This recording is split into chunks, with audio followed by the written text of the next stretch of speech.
All right. I think we should be live here. I'm just going to double check. Looks like we're live on both channels. I see I'm live on Deconstruction Zone here, and we should be live over here on DZ Debates. Give me just a second to double check. Looks like we're good to go. Everything should be good. I'm going to double check the audio sync. Audio sync should be good over there. Yeah, cool. Also, you know what? So I was digging this morning through the YouTube slash Google like troubleshooting guide, if you could call it that. It was really bad for this new dual stream feature, and I discovered a couple things. The first thing I discovered is it actually, I think, is working correctly. The problem is, in order to, if you're watching on either channel and you want to see a vertical stream, it's actually more difficult than you might think. Like, you have to find me live, and then rather than clicking on the live video, you have to click on my profile picture. And then if you're watching on the shorts feed, or clicking through on the shorts feed, it says it would show it in the shorts feed. I don't know if that's true. I was gonna check during the live stream. I was gonna like log in to like an alt account and see if the live feed or the shorts feed is showing anything. So we'll see. I don't actually trust anything Google or YouTube tells me. If I go to the live tab, it shows me horizontally live. If I go to the shorts tab, it just shows me a bunch of shorts. But I wonder if I click on a short and then start flipping through it, what does it ever show my live stream? It should show it eventually. They usually mix in the live streams here, like not you might say randomly. It's not really random, but they have like an algorithm for how often a live stream gets thrown into the shorts feed. I just don't know what that algorithm is. But if you're a big fan of the shorts feed and you find that this method works at all, you'll have to let me know. I'm curious to know if in fact this new YouTube feature, it all works. I did find out one thing though. Let me go to DZ Debates. So for anyone out there who is like trying to I know there's a lot of YouTube streamers in the community. For anyone out there who's trying to figure out how this fucking new feature works, I'm going to test it right now. I just logged in on Deconstruction Zone. I'm going to look at DZ Debates and click on my profile picture like it said, see if it pulls up the vertical. It does not. Well, you heard it here, friends. It doesn't fucking work. Well, my deepest apologies to those of you in the audience that were hoping that the dual mode on YouTube would finally work. It doesn't. So I guess in the future I'll just have to schedule multiple sessions. Fucking A. YouTube, you suck so much ass trying to get new features rolled out. It's embarrassing. But friends, welcome in. Hey, I give me 1 second. I'm going to change my prompt to match what we're actually doing here tonight, and then I'm going to load up TikTok real quick. See, our prompt needs to be, we can do God is fiction. That's not too bad. But really, it should say God is imaginary. There you go. Boom. And then let me start TikTok over here. I almost forgot to start TikTok again. It's easy to forget. Okay, TikTok's rolling. Fantastic. Wunderbar. And we should be ready to rock. Hey, friends, it's Friday night. We should have a lot of fun. You guys know how Friday night is. It'll be a bit of a blast. So hopefully we'll get some good calls, some good content. Maybe, I don't know, maybe a crash out or two. We'll have to wait and see on that. But what we do have is a bunch of badasses already loading up. Speaking of which, Not the Bible Jason, fucking been a member over a year now. Hell yeah, Not the Bible Jason. I appreciate that. Now, last stream I did mention in my description, I do have a new link for membership that doesn't run through YouTube. I'll say this. That link works right now for donation. It doesn't yet work for membership only because I have the website for this feature is basically gated. It's in beta phase. Nobody can actually get a profile on this site until I approve them. So until I move out of beta phase, I'll have to. That link will only be for donations. It's the live dash collab link in the description.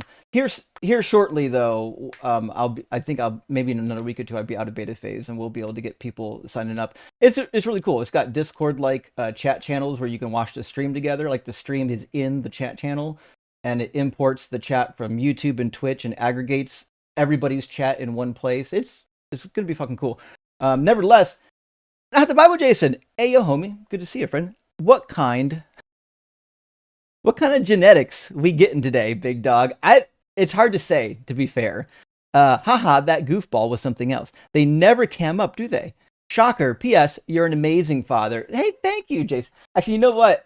Last night I said, listen, because I knew Carnage wasn't watching. She was busy, but I was like, you're fucking lucky Carnage isn't watching right now. Like she would have already, if she heard what you were fucking saying about my son, she would be like fucking calling the FBI, fucking finding out your information, and she would be at your door with violence. And I told her what that asshole was saying about my son, and she said it almost exactly what I said. She's like, I could fucking find out where he lives. So called that one. How you doing, Ems? Hey, what's up? Not too much. Good to Can see you you, hear buddy. me? Good to see you too. Yeah, I can hear you. You can hear me, right? I can, yes. Okay, yeah, we should be good. Although I do think. Give me 1 second. I'm gonna make sure that I am hearing you in real time. All right, and I should be good to go. All right. Anyways, Jason, thanks for being here, friend. Also, if you're on TikTok, and I can't believe I have to say this, and you see somebody floating around TikTok that sounds and talks like Ems, but isn't actually Ems. It's not. Please don't think that it's Ems. By the way, this is a new thing that I've noticed recently.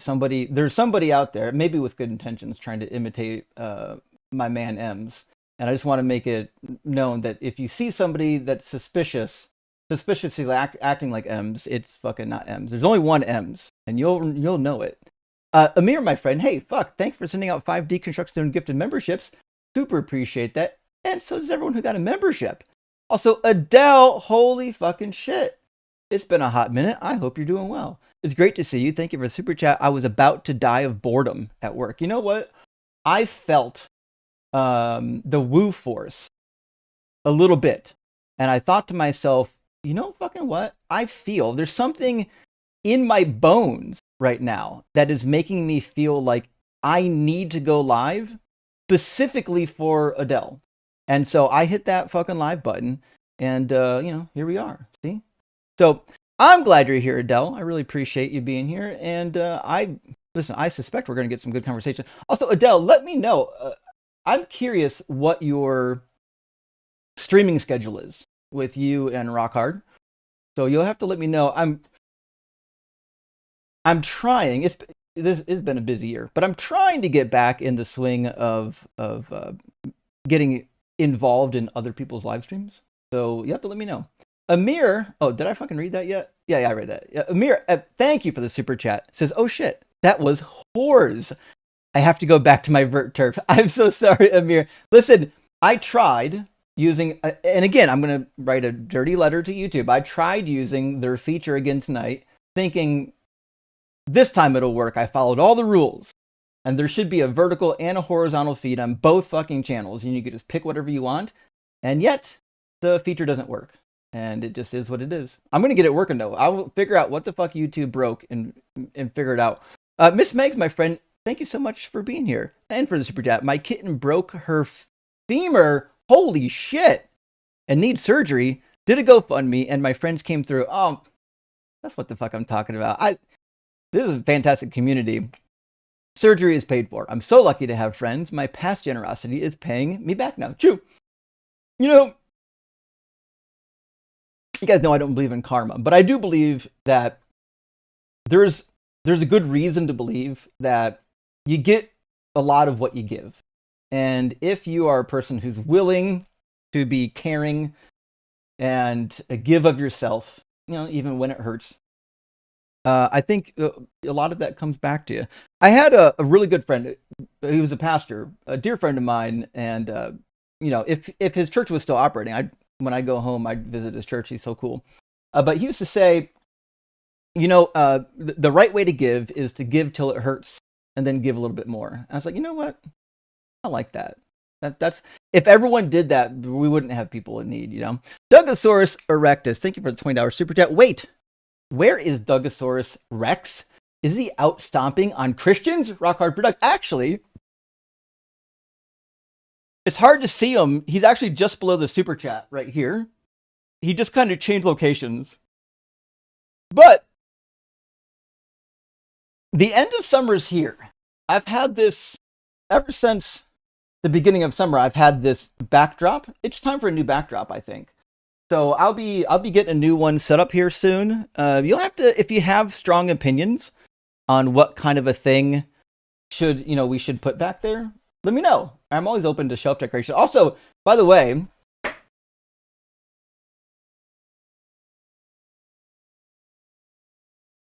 Carnage, for my birthday, Carnage got me fucking rad.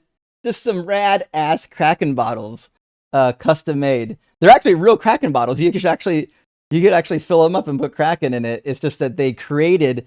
I don't know if they made it out of clay, but it was just these handmade, like tentacles that go around it. Really fucking cool. So obviously, I'm going to be keeping those up in the fall, but I'm gonna need some suggestions for getting that thing set up in the fall. Anyways, a Dugosaurus is up there, buddy. It's still up there. Let's get our first guest in here. I think it says the name is Think and Believe, which seems counterintuitive. It's think and not believe, but welcome in, Think.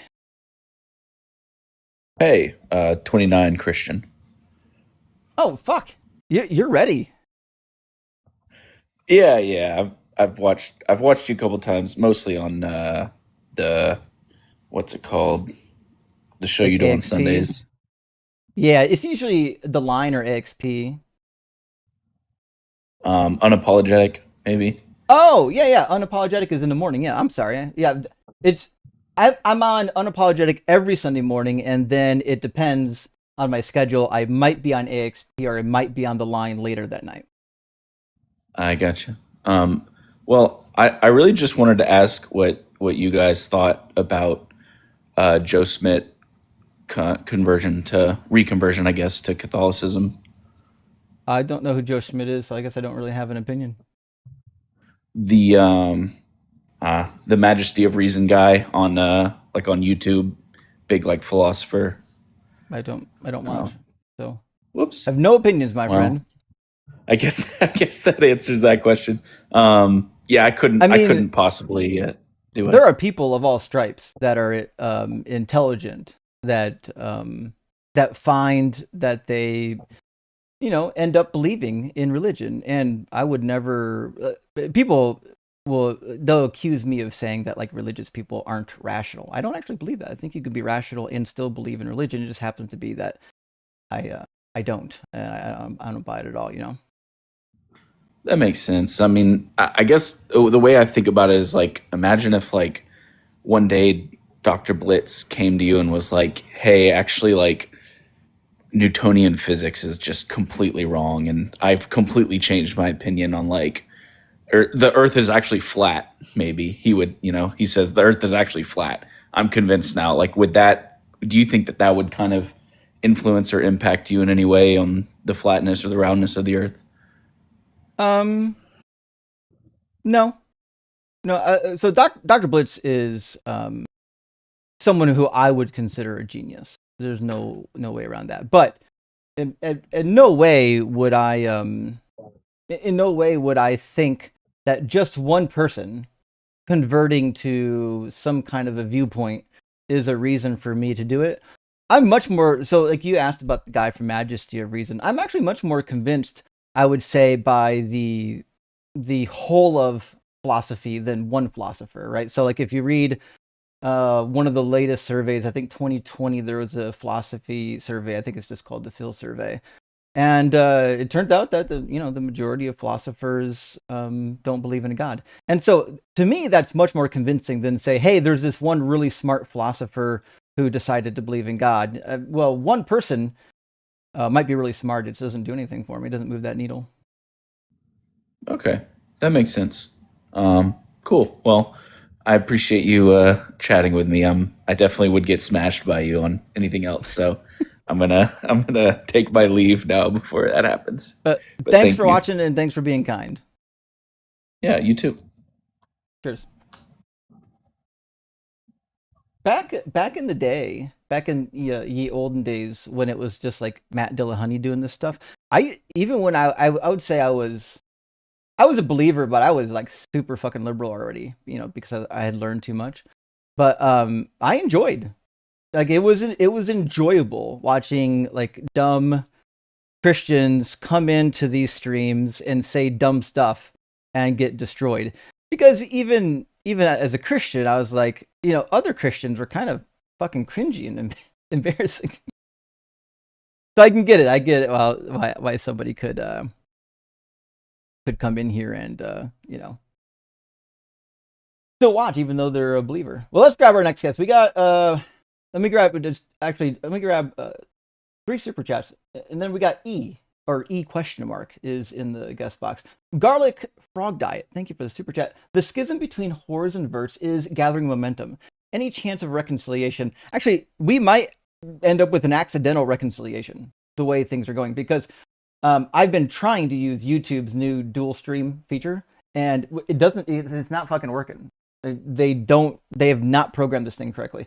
And so what that means is I keep getting this situation where both of my fucking live streams are horizontal. So right now there actually is no, unless if you're on vertical, you got to go to TikTok, which is crazy that YouTube's doing me like this. But we'll see. I am working on, if I can get the new YouTube feature working, having a vertical and having a horizontal on both of my channels. Pineapple, good to see you. That's actually very close to the Buddhist understanding of karma. It's just because cause and effect, not some mystical force. You get back what you put into the world. Yeah, I mean, it makes sense. I always said, like, if I ever became like spiritual, I think I'd be a Buddhist. But I wouldn't be believe in a deity or a deistic force or anything of that nature. But let's get E up in here. E's our next guest here over on TikTok. We got 2 guests waiting to get in on the YouTube queue, and then we'll pull them in as best we can. I want to double check one thing real quick. Yeah, just making sure the stream is good on YouTube. I am trying to be vigilant tonight to make sure that everything's pumping on all cylinders tonight. E, welcome in. Are you at least 18, and do you believe in God? 21, and yes. Sure. Which one? Which one? The God of the Bible. Which 21? I'm just fucking around. Yeah, I went which God? Yeah. So you're a Christian then? Yeah, you could say that. Cool. Are you like a particular brand of Christian? Are you like a Catholic or Orthodox, or just like a Christian? I guess just a Christian, really. I mean, sure, that's fine. So I don't want to make like complicated, listen. Do you think that the Christian God or any God at all is demonstrable? I don't know that word actually. Sorry. So what I'm asking is, do you think that there's a way, a method, an argument to demonstrate the existence of a God?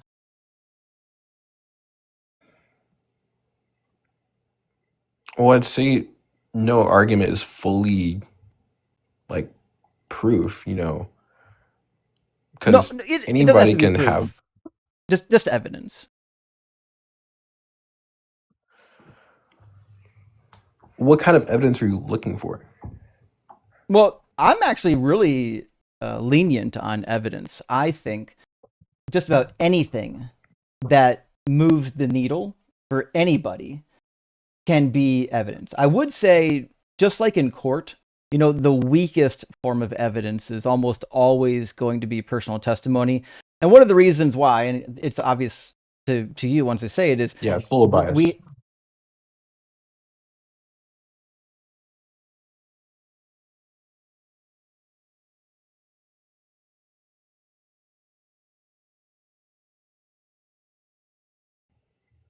Okay, sorry about that. I just restarted the stream real quick. Somebody was saying that the audio dropped out. I have no idea why the audio would drop out, but I just changed my one of my stream settings, and it should guarantee the audio doesn't drop out again. Nevertheless, there we go. There we go. I can hear the audio now. Cool. So when it comes to personal experience, like if your personal experience is, hey, I witnessed something happen.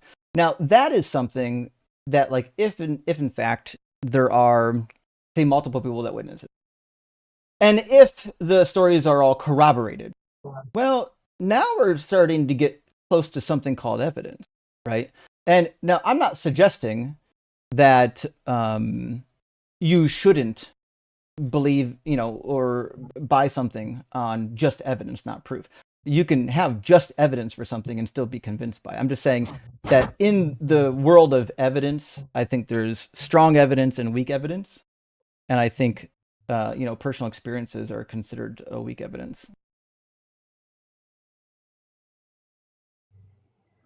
That's true. Have you ever dived into, like, I don't know, like, you would probably still consider this weak evidence, but have you considered diving into personal testimonies from more than one person and comparing them?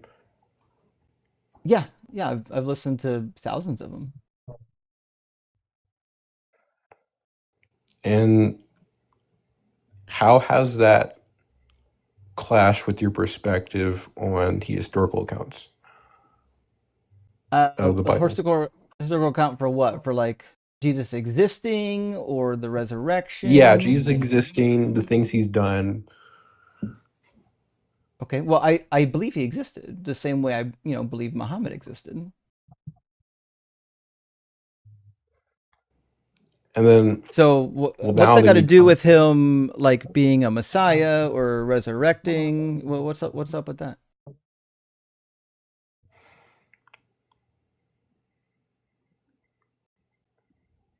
hmm,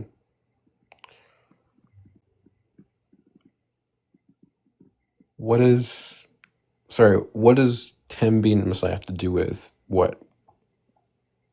But that's the whole point of Christianity, is that Jesus is the Messiah. That's like the whole reason he showed up. He came down as the incarnation of God the Son, But to do to what? save the world from just punishment of sins. And The Bible why says did that he the wages of sin is death. why did he say he had to do that?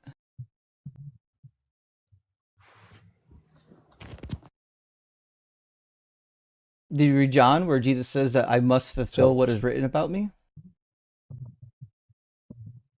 yeah, Right. Okay. So all those Jesus prophecies are fulfilled. Oh, you think all of them are fulfilled? Can you give me one that was? I would be interested. Like, so somebody asked me a long time ago what I personally think would be good evidence. I already told you what I think is bad evidence. What I think would be good evidence is if there was like a book or something made thousands of years ago that made really interesting predictions that, like, fucking all came true, and they weren't like mundane predictions, like, I don't know, like Russia's gonna win a war. Like, I don't really give a fuck about that. That's anyone can guess that shit and then write it down in a book after the fact. I'd be curious of like really cool fucking predictions that like normal people couldn't do. Is there anything like that in the Bible?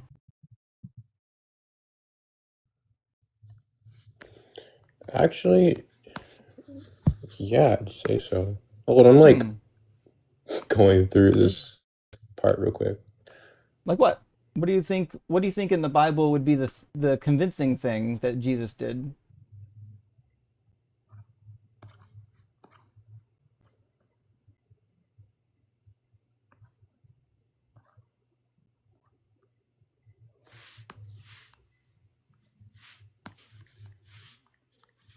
You okay over there?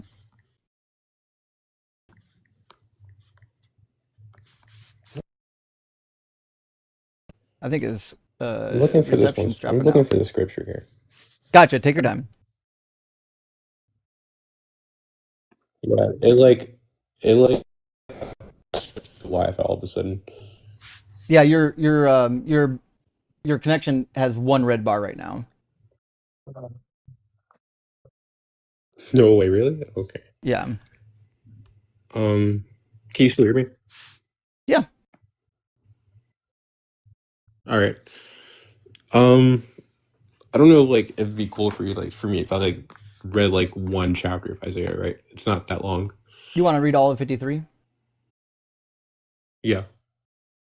Did you want to read any of 52 to get the context? Oh yeah, you're right. Let's do Yeah. that too. Just start at the beginning of 52, and then we'll see what we think about 53 once we get through 52. And is there any translation that you would prefer it's read from?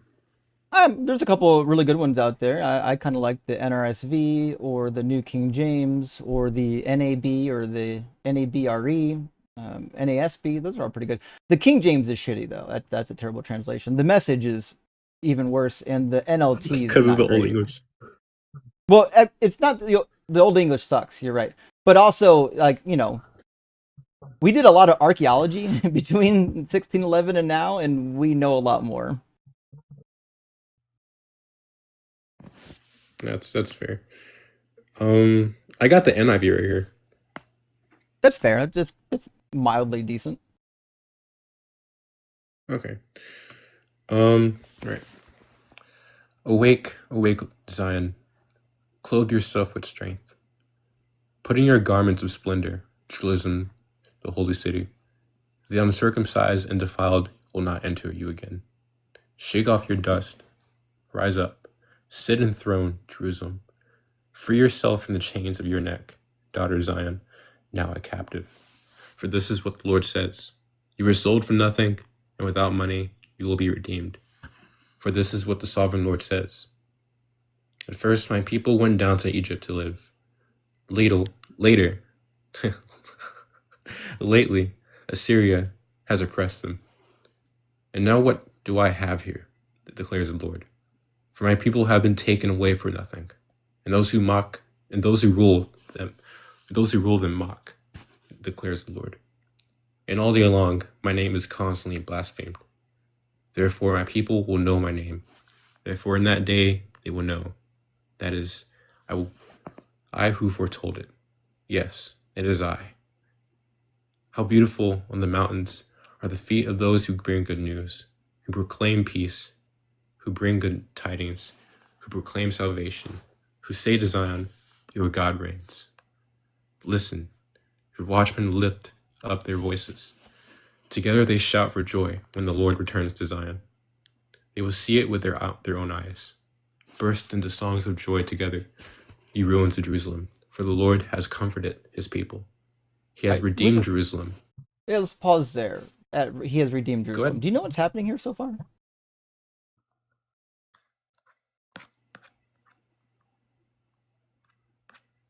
Actually, no. Right. Okay. So this is I really wouldn't important. be able to give you like an instant, comprehensive review on that. Right. Because So me myself, I haven't read the whole Bible, but I'm in the process of it. fair enough. That doesn't mean I haven't read this. Sure. Right. So they're in the last phase of Babylonian exile. They've been there short of 70 years. It's actually like closer to like 60 to 65 years. And what's happening is the Babylonians who took them captives are essentially at this point falling apart and just getting the shit kicked out of them by the Medes and Persians. And so Yeah. what's happening is that the people that are mourning in Zion, that's Jerusalem, are actually enjoyed. Their time of occupation is come to an end, and the captives that were carried away by the enemy into the enemy territory are at the verge where they can return back to their homeland. So that's what God is talking about here. Is he's comforting his people. He's redeemed Jerusalem. Redemption is a weird English word, but we don't really have a better one. When you are essentially buying back your slaves, you're redeeming your slave. Yeah. You're bringing them back. So God says, I'm redeeming my people and my city, Jerusalem, which is really important. That's actually the context of what we're Yeah. about to read. So verse 10 and 11 make it abundantly clear what it means to be redeemed. So go ahead. The Lord will lay bare his holy arm in the sight of all nations, and all the ends of the earth will see the salvation of our God. Depart, go out from there. Touch no unclean thing. Come out from it and be pure, you who carry the articles of the Lord's house. But you will not leave in haste or go in flight, for the Lord will go before you. The God of Israel will be your rear guard. And then we get to suffering glory of the servant. Right. So See, my servant. before you read Yeah. the suffering servant, let's pause again. Yeah. What do you think's happening in verse 10, 11, and 12?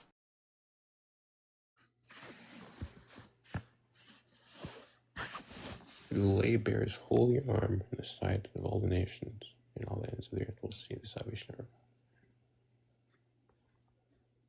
This is saying what's going to happen. It's not something that's happening currently. You got it. Now, remember, previously in the passage, he was talking about things that happened already. He says he has comforted Jerusalem. He has done stuff, right? Now he's giving commands. He says the Lord has bared his holy arm, meaning it's already been done. And then he says, depart, meaning this is now future. Depart, go out from there. You understand that he's saying go out from Babylon, right? Mhm. And he's comparing it to the Exodus. Remember the Exodus, they had to go out in a hurry. Here he's saying, leave the place, but you don't even have to go out in haste. I'll protect you. That's kind of the situation right now. Does that make Yeah. sense? All right. That Now, makes sense. verse 13 is where the suffering servant song starts. And I'm going to go do 13, 14, and 15, and I'm going to explain to you when you're done why this is actually not about Jesus, it's about the nation of Israel. And then you're welcome to, rebut me and try to convince me that it's about Jesus. Sure. Go for it. Right. So he says, see, my servant shall prosper. He shall be exalted and lifted up, and be very high, just as there were many who were astonished at him. So marred was his appearance beyond human semblance, and his form beyond that of mortals. So he shall startle many nations. Kings shall shut their mouths because of him. For that which had not been told of them they shall see, and that which they had not heard they shall contemplate. So these are actually, I guess we'll call them predictions for the future. Is that fair to say? Yeah. Okay. So the first question is, what do we think so far up to this point? What do we think of the servant? How could we possibly, at this point, interpret who we think the servant would be? Well, we're only given the snippet of what the servant is actually like. What we know from this passage is that the servant is wise, and there will come a time where he will be highly exalted. Yes, the servant will be highly exalted. Now, if you had read Isaiah leading up to this point, specifically what we call second Isaiah, chapter 40 to 55, there's a theme that builds in this section of Isaiah. And that theme is that Israel is God's servant, and he is now ready to free his servant from their bondage now that they've been punished and refined by fire. And I realize that that might be the first time you've heard this. I'm more than happy to show you the 9 different occasions leading up to this passage where God explicitly declares that the Israelites, especially the righteous remnant, are actually his servant in the singular, not the Messiah. Yeah, go for it. Sure, yeah. So what you find if you, I'm going to pull up a list real quick. Just take a second, and then we'll go over some of these verses. At the beginning of chapter 40, when God is through the prophet saying, "Hey, your time's up. You don't need to be punished anymore." 41, 8 through 9 says, But you, Israel, my servant Jacob, whom I've chosen, the offspring of Abraham, my friend, you who I took from the ends of the earth and called from its furthest corners, saying to you, You are my servant, I have chosen you, not cast you off. So now God is telling Israel and Jacob, those are synonymous for Israel, the people, that they are his servant. So we understand right from the gate that a singular servant is actually a metaphor for a multiplicity of people, right? Mm-hmm. Okay. And then 43:10, he says, You are my servants, my witnesses, says the Lord, and my servant, whom I've chosen. So now he's doing it again. He's saying there's a multiplicity of people, plural, who is my singular servant, and that's the nation of Israel. Then in 44, 1 and 2, he says, But now hear, O Jacob, my servant, Israel, whom I've chosen. So Israel and Jacob are the servant again. And also in the 21st verse of the same chapter, remember these things, O Jacob and Israel, for you are my servant. I formed you. You are my servant. And then 45:4, for the sake of my servant Jacob and Israel my chosen, I call you by your name. And maybe the most important, now we're getting closer to chapter 52 and 53. We're in 48:20, and he says, Go out from Babylon, flee from Chaldea, declare this with a shout of joy, proclaim it, send it forth to the ends of the earth, and say the Lord has redeemed his servant Jacob. Now you'll notice that everything in this verse that we just read is what's being described in chapter 52 so far. God saying it's time to get out of Babylon. You should be joyful. The ends of the earth are going to see what happened, and that the Lord has redeemed his servant, or has redeemed Jacob, and is exalting his servant. So just using the context alone so far, is there a good reason why I would read chapter 52 and come away with the idea that it's not about Israel? Well, that is valid evidence that, based on the context, this is about Israel. Now we have to go forward and look at 53. Fair enough. So let's read the last two sentences of 52, because that's the setup for 53. It says, that which had not been told, it says told them. It should say told to them. I don't know why their English is like that. That which had not been told them, they shall see, and that which they had not heard, they shall contemplate. Okay, so he's saying that he's talking about the nations, specifically the kings of other nations, right? It says kings shall shut their mouths because of them.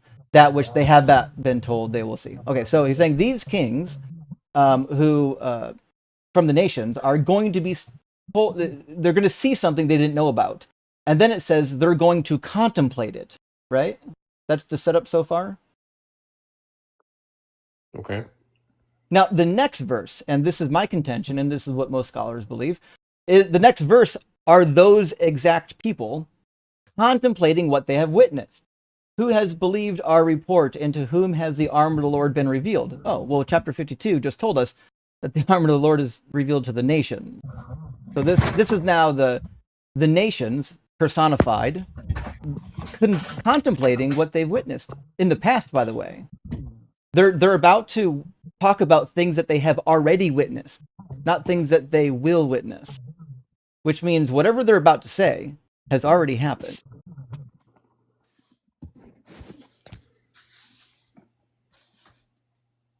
Are we on the same page so far? Oh, you're on verse 4?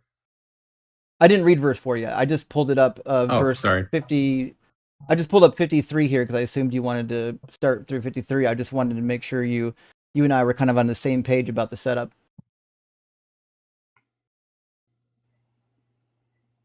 Time has been revealed for you grow.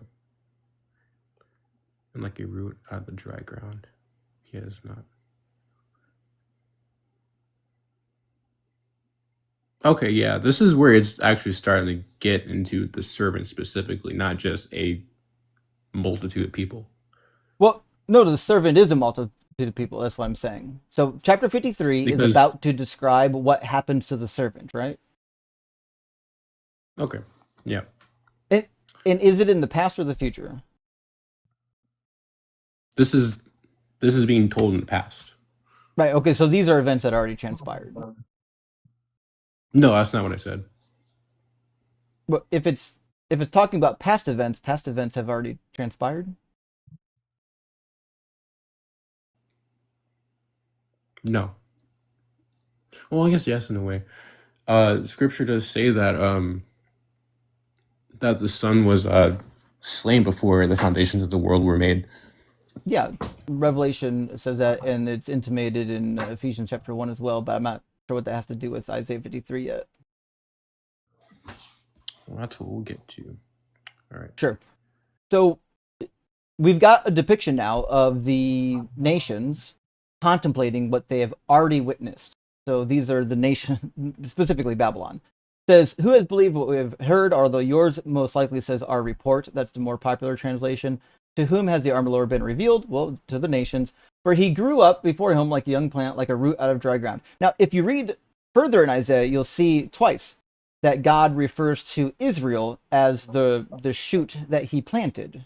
So it seems, so far, that it's still actually just talking about the people of Israel, right?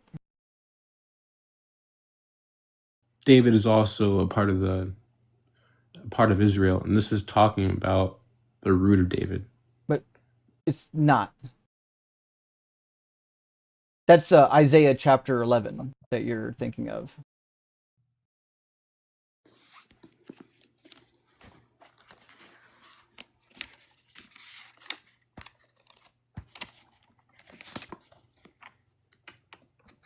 Remember, this is in the past. Oh, yeah. See, I made notes on this. Yeah, these kings are speaking hundreds of years before Jesus was ever born about things that already transpired.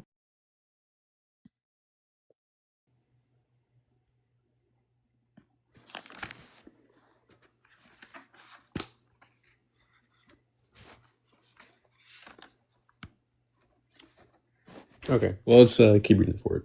Okay, cool. So if we keep reading, it says he had no form or majesty that we should look at him, nothing in his appearance that we should desire him. He was despised and rejected by others, a man of suffering and acquainted with infirmity, as one from whom others hide their faces. He was despised and we held him of no account. Now, is there a reason, now that we're in verse 3, that we would read that and say it can't be about Israel?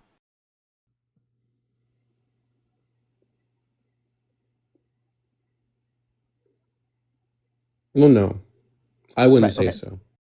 Cool.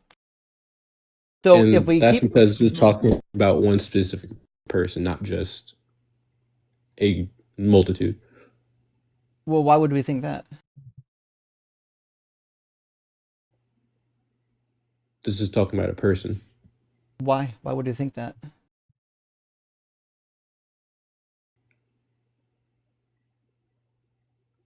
What's in the text that would lead one to believe that this is talking about a singular individual?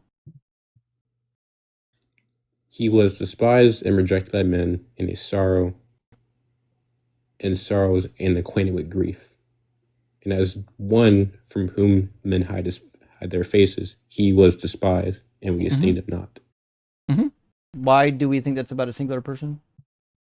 Face value, this is talking about a singular person. Why? I'm asking why. Why do you think that?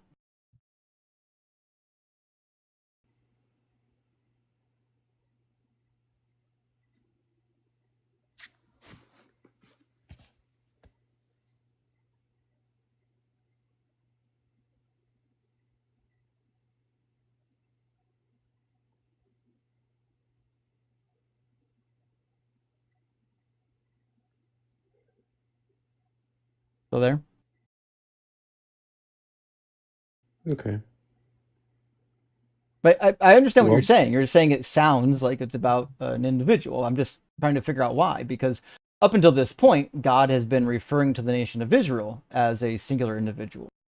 So it's clearly just continuing the metaphor of the nation of Israel being his servant in the singular. I would need a good reason to think that this is not about Israel at this point.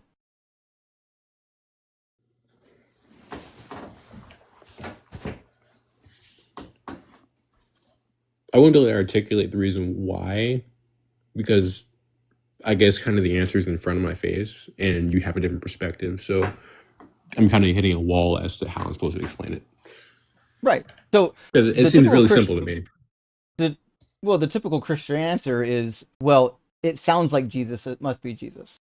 But it only sounds like Jesus if you ignore the entire context of Isaiah. Like if you just throw all of the context out and you're just going by like feels. Well, it feels like Jesus. Well, it feels like a lot of people. It feels like Simon Bar Kokhba as well. He was pierced. He was killed by the Romans. He was a messianic figure that led the nation of Israel for a period of 3.5 years. If we're just saying it sounds like somebody, so it must be them. Like, I don't see why we're picking Jesus. It could be a whole multitude of people. Could be Wait, the Rebbe, who were you talking about? Simon Bar Kokhba. Never, What? Where'd he go? never heard of that name. Right. I know. That's the point. I don't know if you've. I'm not trying to insult you. It just sounds like, I don't know, maybe you haven't looked much into the history and the archaeology. I don't know if you like if your basis for making this about Jesus is, well, it just sounds like him. That's not very compelling. Like when you go to school and you learn how to analyze text, you have to ask yourself, I don't know, does the context give us any clues? Who's the author writing to? How do you think the audience would be interpreting this text? That's the important part here. But the Christian interpretation of this passage throws all of that away. They don't care who's writing. They don't care what the audience would think of it. And they do not care about the context at all. But if that's the case, if I can throw all of that out the window, I mean, I can make dozens and dozens of Bible verses to be about me. Is this got to sound similar? I was pierced, by the way, in both of my feet before with nails. It was a terrible construction accident, but it did happen.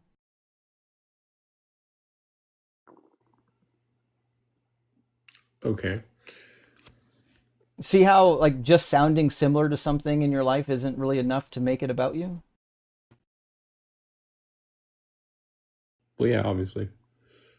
Cool. So there's a reason why traditionally this has been interpreted as the nation of Israel. And I'll throw you a bone. The way that you want to interpret this, if you're going to read scholarship on this passage, or even if you dig into some of the church history on this passage, what you'll find is that they typically interpret this not as a direct prophecy. All of the prophecies of Jesus is essentially typological or a double fulfillment or a spiritual fulfillment. But these are meaningless. Anyone can just do something vaguely familiar to what the text is saying and call it a fulfillment. The question is, did you actually meet the purpose of the text? Is the purpose of this text to say that somebody is going to suffer and then die? Or is the purpose of the text describing what happens in Israel? Like if somebody said, hey, a prophecy is that Justin is going to pay his taxes in 2027. Cool. Now, if I in springtime, April rolls around and I just do a lot of work and I say, oof, I'm taxed. Does that mean I paid my taxes? I could easily just say, well, I paid it spiritually. I paid it typologically. But you would understand that's actually not the point of the prophecy, right? I kind of lost the plot with that analogy there. Yeah, that checks out. So anyways, do you think there are any other prophecies that might be compelling? There's quite a bit of them. The Old Testament has a lot of prophecies.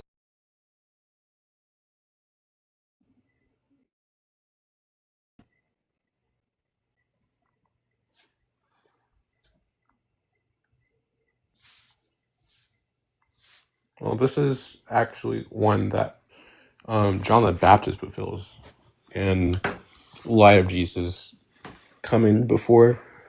You mean being the Elijah from Malachi 4? No. Oh, Jesus says in Luke 7, verse 27, this is one about whom it is written, I will send my messenger ahead of you, who will prepare your way before you. And Isaiah John 40. the Baptist, Malachi 3, verse 1. Well, actually, it's kind of a conflation. If you go to Mark, I'll show you what I'm talking about. You read it in Matthew, but if you read the first iteration of it, Mark actually gets it wrong, which is really funny. Matthew came by later and had to fix what Mark was doing. Mark says, as is written in the prophet Isaiah, see, I'm sending my messenger ahead of you who will prepare your way. which comes from Malachi 3, is Malachi 3:1. And then he says, the voice of the one crying out in the wilderness, prepare the way of the Lord, make straight his path, which actually sounds a lot similar to what was in Malachi, but this actually comes from Isaiah. Isaiah 40 to be specific. But it's interesting, Mark actually says that both of these are written in Isaiah, which means Mark actually did the thing I just did a second ago. He heard this passage and forgot that it was in Malachi, not in Isaiah, because it sounds very similar to what's in Isaiah chapter 40.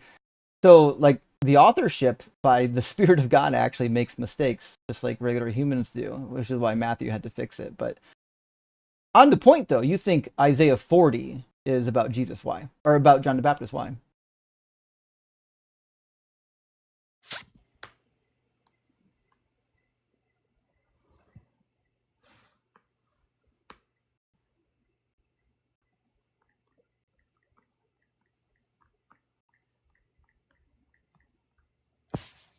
Did, are you just like kind of poking around on a list? Have you read these before? No, I'm not on a list. I'm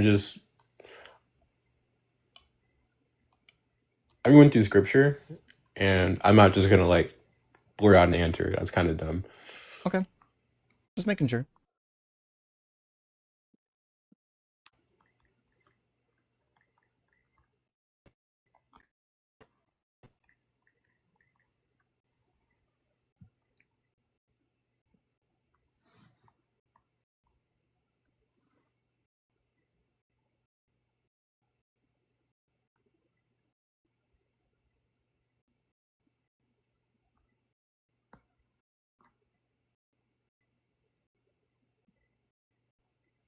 You're reading Matthew 3? Mm-hmm. What's the problem? No, just connecting dots here.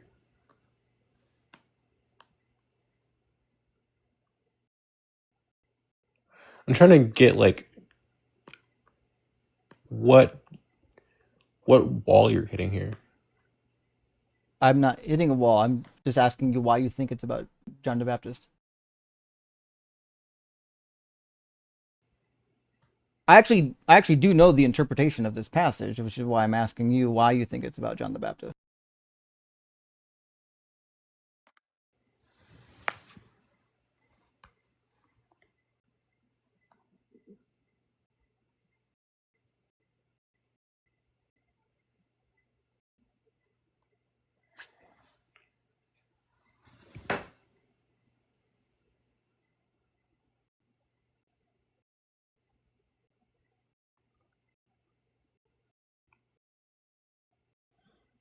You see his actions here in the wilderness. He is Who? preaching a baptism of repentance for the forgiveness of sins. Where is that in Isaiah 40? Sorry, I was reading at Mark. Okay. Well, what's that got to do with Isaiah 40?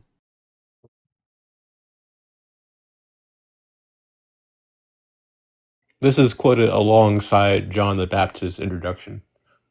So what? Why would I think that it's about John the Baptist?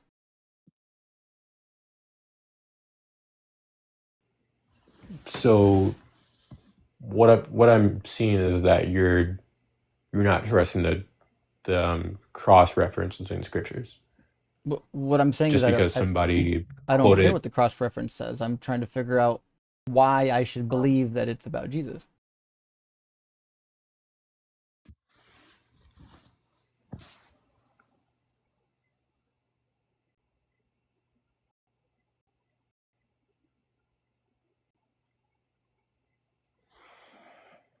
The redemption of Israel is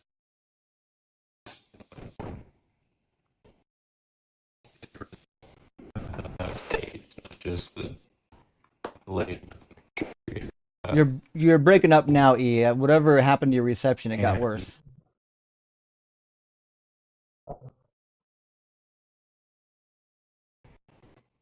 I see.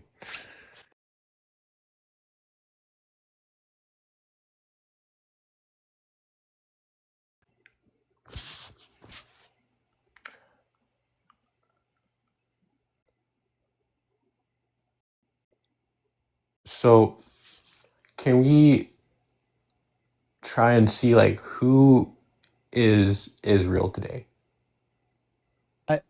I'm just asking about Isaiah 40. Are we going to address it?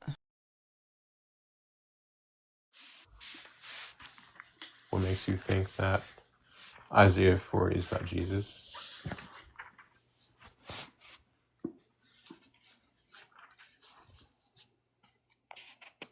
Well, I'll tell you what, E. It sounds to me like you might not have spent a lot of time actually considering why you think these are about Jesus. You just kind of accepted that they were. Do a little reading, do a little bit background. Get a decent study Bible, like the New Oxford Annotated Study Bible, or even the Catholic Study Bible, third edition is good. And coming back, tell me what you learn, and then once you figure out, why these are about Jesus, then we'll talk about it. How about that?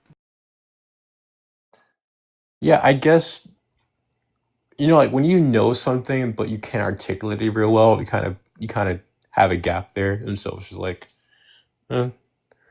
And I don't really typically encounter these conversations a whole lot, so it's interesting, That's fair. challenging. It certainly is But I challenging would love to to read this book. I would love to just go over it another time and Yeah, actually have a dialogue. and give it a good read and write down some notes. Coming back, we'll talk about it. Cool. And one last thing. Mm-hmm. Don't wait to believe after you die. It'll be too late. Well, yeah, you'll be dead. You can't believe anything when you're dead. You don't exist.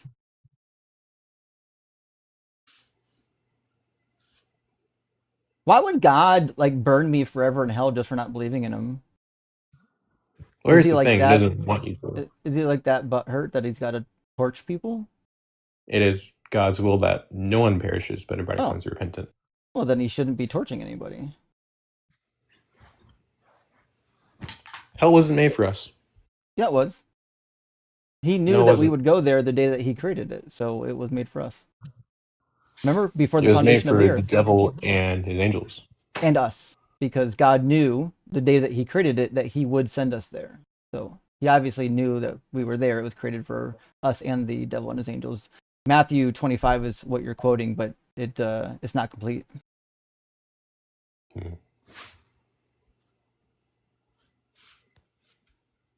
Regardless, it's your salvation, not mine. Salvation from what? If I told you, listen, I'm gonna take your. Did you just say sin and drop? Okay. Weird. Okay. Ends with weird preaching, then drops. Sometimes, tell you what, I read my notes and then I'm like, that's wild. I got to go back and watch that episode before I clipped it. I'll never understand why people just kind of bail like that. Yeah, just say if you got something to say, just say the fucking thing and then go. Now, we do have the guest box open on YouTube as well. You don't have to join on TikTok. You can join using the link on the screen, tiny.cc/DZ live. So if you're watching and you're not on TikTok, it's okay. You can get right into the conversation. You ain't got to download the app. Although I would say that the TikTok app does make it really easy to do this type of interfacing. So, Spooky Dookie. God defined the max. Interesting capacity for people that could be saved in Noah's Ark before Noah was warned. Free will? Nuh-uh. Rock hard for Doug, some of it for Sharon. Well, true. I mean, you could say, if you're a Christian, you might say something like, well, yes, but that's because God knew that they wouldn't be on the ark. But in reality, it was predestined because God knew he was going to kill everybody and only have 8 survivors. He told them that. He didn't hide it, right? Miss Meg says, make sure Ems is ready to chase off that asshat Muslim Philbro science something comes back. He was an idiot. He really was. Actually, he was getting cooked by Dr. Blitz just a little bit ago. And he doesn't want to talk about Islam. That's the only reason he didn't want me to speak to him. Oh, he told me that he spoke to Pontanot. Yeah. Which is, he's arguing for a random god, which is just boring and pointless to talk about. That's meaningless. Yeah. Hail. Hail Denver Music, I think. I won a shot at the bar from a Christian for proving Israel is a suffering servant in Isaiah 53. He paid my tab and stormed out. Thanks for the ammo. That's what the fuck I'm talking about. If you actually read the book, that's really all you need to get the, the ammunition to make sure that like you can understand like what's happening. It's really not that hard, to be fair. Like you just have to read the book. And it turns out that, they're not reading the book. What are you going to do? Surf Murph, good to see you, friends. Thank you for super chat. Hope you're doing well, Justin. Hey, I'm doing great. Have a great weekend. Long live the whores. Thank you, Surf Murph. I hope you have a great weekend as well. Super appreciate you supporting the stream. And Rogerio, good to see you, my friend, all the way from Brazil. Hey, Justin, in your opinion, is there a correlation between intelligence and religion or not? Thanks. Keep being awesome. Well, fuck, thank you for being awesome. And yes. So, but it's not always what you think. It's not always that people believe religion because they're dumb. I think that's too simple. I don't think that's what, the route that we need to go. I think that while that could be true, it could be true that people who have lower thinking capacities tend to steer towards religion because they don't have the thinking capacity to do much science. It's also true that if you grew up religious, it actually impacts your critical thinking ability, right?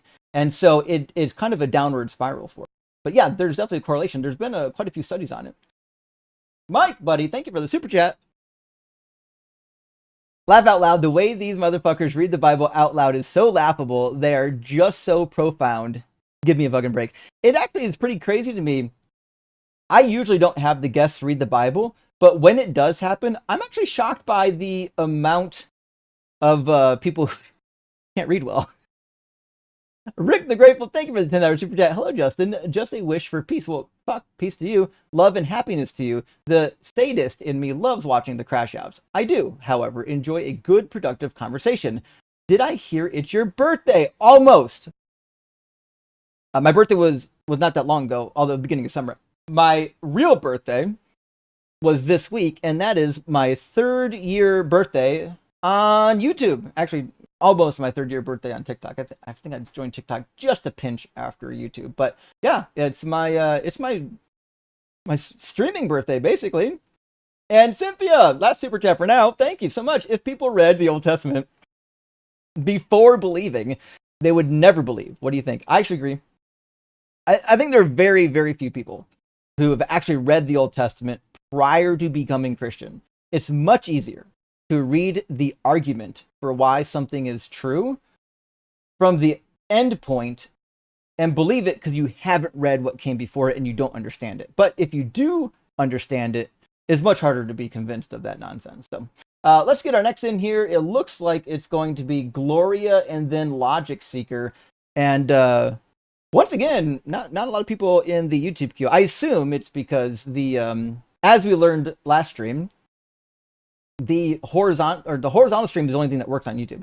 Their goofy encoder driven dual stream vertical feature still doesn't fucking work, which means I have no vertical stream in the shorts feed. I'm just gonna have to do it the old school way. That's usually where the guests come from. Gloria, welcome in. Are you at least 18? Hello?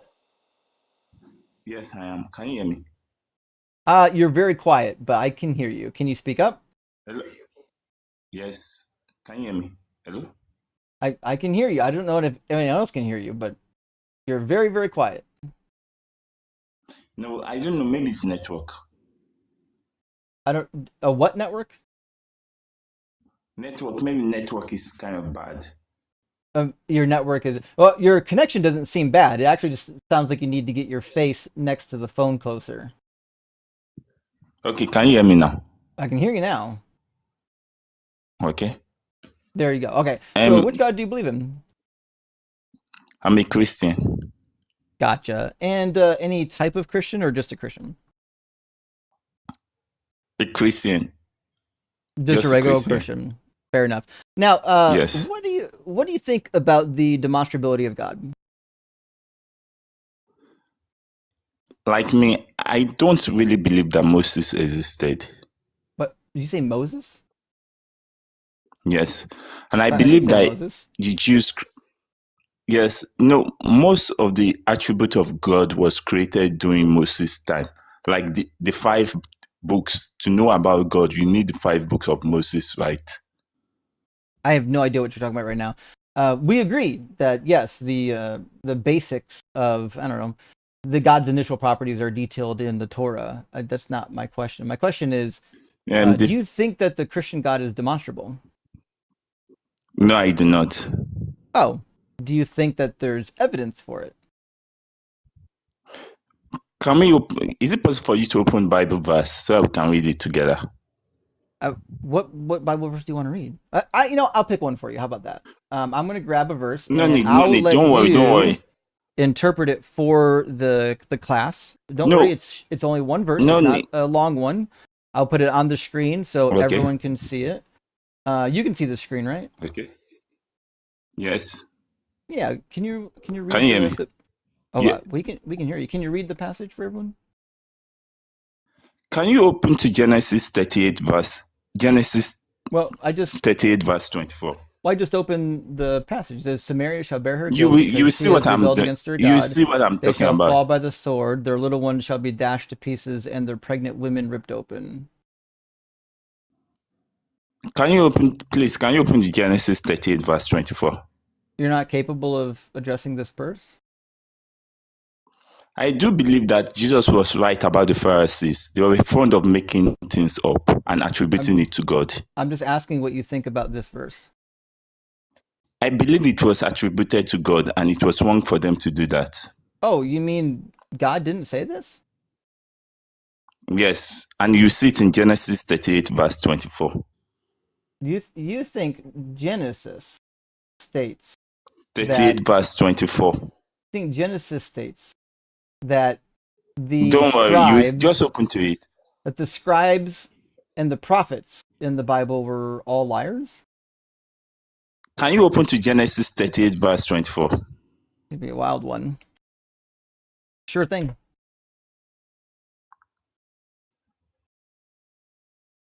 Tell me about how the what I would classify the sexual assault of Judah. Well, not really. I guess it was Yes, consensual. and she will be, What is the and what she is will, the what's that word? The chicanery. What's the chicanery of Tamar against Judah have to do with whether or not the words of Hosea came from God? relax, relax. I'm getting there. Can you calm down? I just Now, asked you the question. How according about to you calm it, down? okay, I know you want it, please. Okay, sorry, don't be annoyed. Now, according to it, this was talking about a woman that was supposed to be burnt, right? Be a bunt like a cake? No, she was supposed to burn because she was a Oh, prostitute. burned. Well, kind of. You don't have to burn prostitutes, but this Yes, but she, person was burned. Was called to be burned by Judah. Now, the reason why yeah, they wait, called for relax, her to relax, be relax. I'm burned coming there. is because this story was written like during the exile after some of the laws had already been written, and so it's just But it was, anachronism. it was before Moses' time, right? Yeah, It this was is a supposed to be story meant, of the patriarchs. It wasn't written during the patriarchal period. but it was before Moses' time, right? Yeah, we It was supposed to agree. be The before. stories that are positioned before Moses happened before Moses. Yes, okay. So that means Israel had a custom and tradition even before Moses. They had laws, custom, and tradition before Moses. I never said they didn't. So God says elsewhere But, that he gave laws so, to Abraham. So no one's saying that yes, there were no wait, laws before Moses. yes. That wasn't my claim. I'm Now, going to need you to address things wait, that I'm saying, not can things you you calm wish I down? would say. Please, so please, I'm going to please, need you to please, calm just, down. Like what I'm asking you to please, do just. is actually address one of my positions rather than assume my position. We want to dialogue. We are not debating here. Please, But can we dialogue? I don't care what you call it. If you're going to dialogue what I believe, you have to at least ask me if I believe it before you try to tear it down. I don't believe what you just intimated. Okay. Now, Do you think it's all of a coincidence that the story of Moses came up during the time of the New Kingdom or Egyptian Empire? It didn't. That there's a correlation between Moses and the Egyptian Empire or the New There Kingdom? there wasn't. There was the story of Moses was written many hundreds of years after the Egyptian Empire had already lost control over the Levant. No, I don't really think so. Because Yeah, there's this guy, his name is Uli Kulad. There's this guy in YouTube, he's also a atheist. His name is Uli Kulad. who? And it kind of shows something that Uli Kulad is an atheist on YouTube. Uli Kulad. I have no idea what the words that just left your mouth. I've never. I can't Yes, even. he's on YouTube. I can't even hear what words are leaving your mouth right now. Can you hear me? Can you I hear can me? hear you. I just can't. I Is his have no name idea what those syllables are. Okikulad? Now, there's this Tacos for guy, his lad? name is also an Uli Kulad. I don't know. He's Oli also Kulad. is an Holy he's also Kol- Holy is it Uli Kolad. Kulid or Uli You mean I don't fucking know, Holy maybe Uli Kulid. Kool-Aid? Yeah, he's a fucking friend of mine. What are you talking Yeah. about? And he kind of posted something recently on YouTube concerning the migration of Israel, and he was like kind of showing that the movement, Moses Exodus, the story of Exodus, was written during the New Kingdom or the Egyptian Empire era. Like if you look at the correlation, I believe that Moses was written to mock the Egyptian Empire. We know, we see it in Isaiah when Isaiah was mocking the Babylonian king. What the hell is your point? My point is that what if the story of Moses was invented? It was invented. What is it? Yes, it was invented. So it was. So you believe the Mosaic law was invented also? Yeah. You just proved my point. Thank you very much. My point is, I don't believe in Checkmate Moses. atheist. Okay. So Are you that okay? means you should. Like, are you unwell? Yes. So I've already. No, I'm not. Maybe you're confused. Like I have a lot of different positions on various Bible passages, and I've said for a long time the story of Moses is fictional. I've also been very charitable and said, well, we do have information from archaeology and historical texts showing that there was an exodus of Semitic-speaking people. We call them the Hyksos that happened in the 1600s. That probably was like the impetus for the Exodus story, but it certainly wasn't Israelites. It certainly was not Hebrews. And that's probably where the narrative of Moses came from, passed down from generation to generation, 800 years after the fact it was written down. So that's a very charitable view. But did the real Moses of the Bible exist? No, it's fucking preposterous. So, okay. So, in my own point, so that means what you are trying to say is that Moses didn't meet the burning bush, right? Yeah, obviously. Are you sick? Are you sure you're a Christian? Yes, I am. Okay. Why are you a Christian? If you don't think Moses existed, why are you a Christian? Now, why am I a Christian? Because I believe that Jesus must have seen all these things and realized that all these things doesn't make any sense. And that is why he was trying to reinterpret the Old Testament. That's crazy. It's not crazy, it's a fact. Like, for example, we see that Jesus always mocked the Pharisee because if you look at the story of Moses, it was created from tradition. Are the Pharisees in the Old Testament?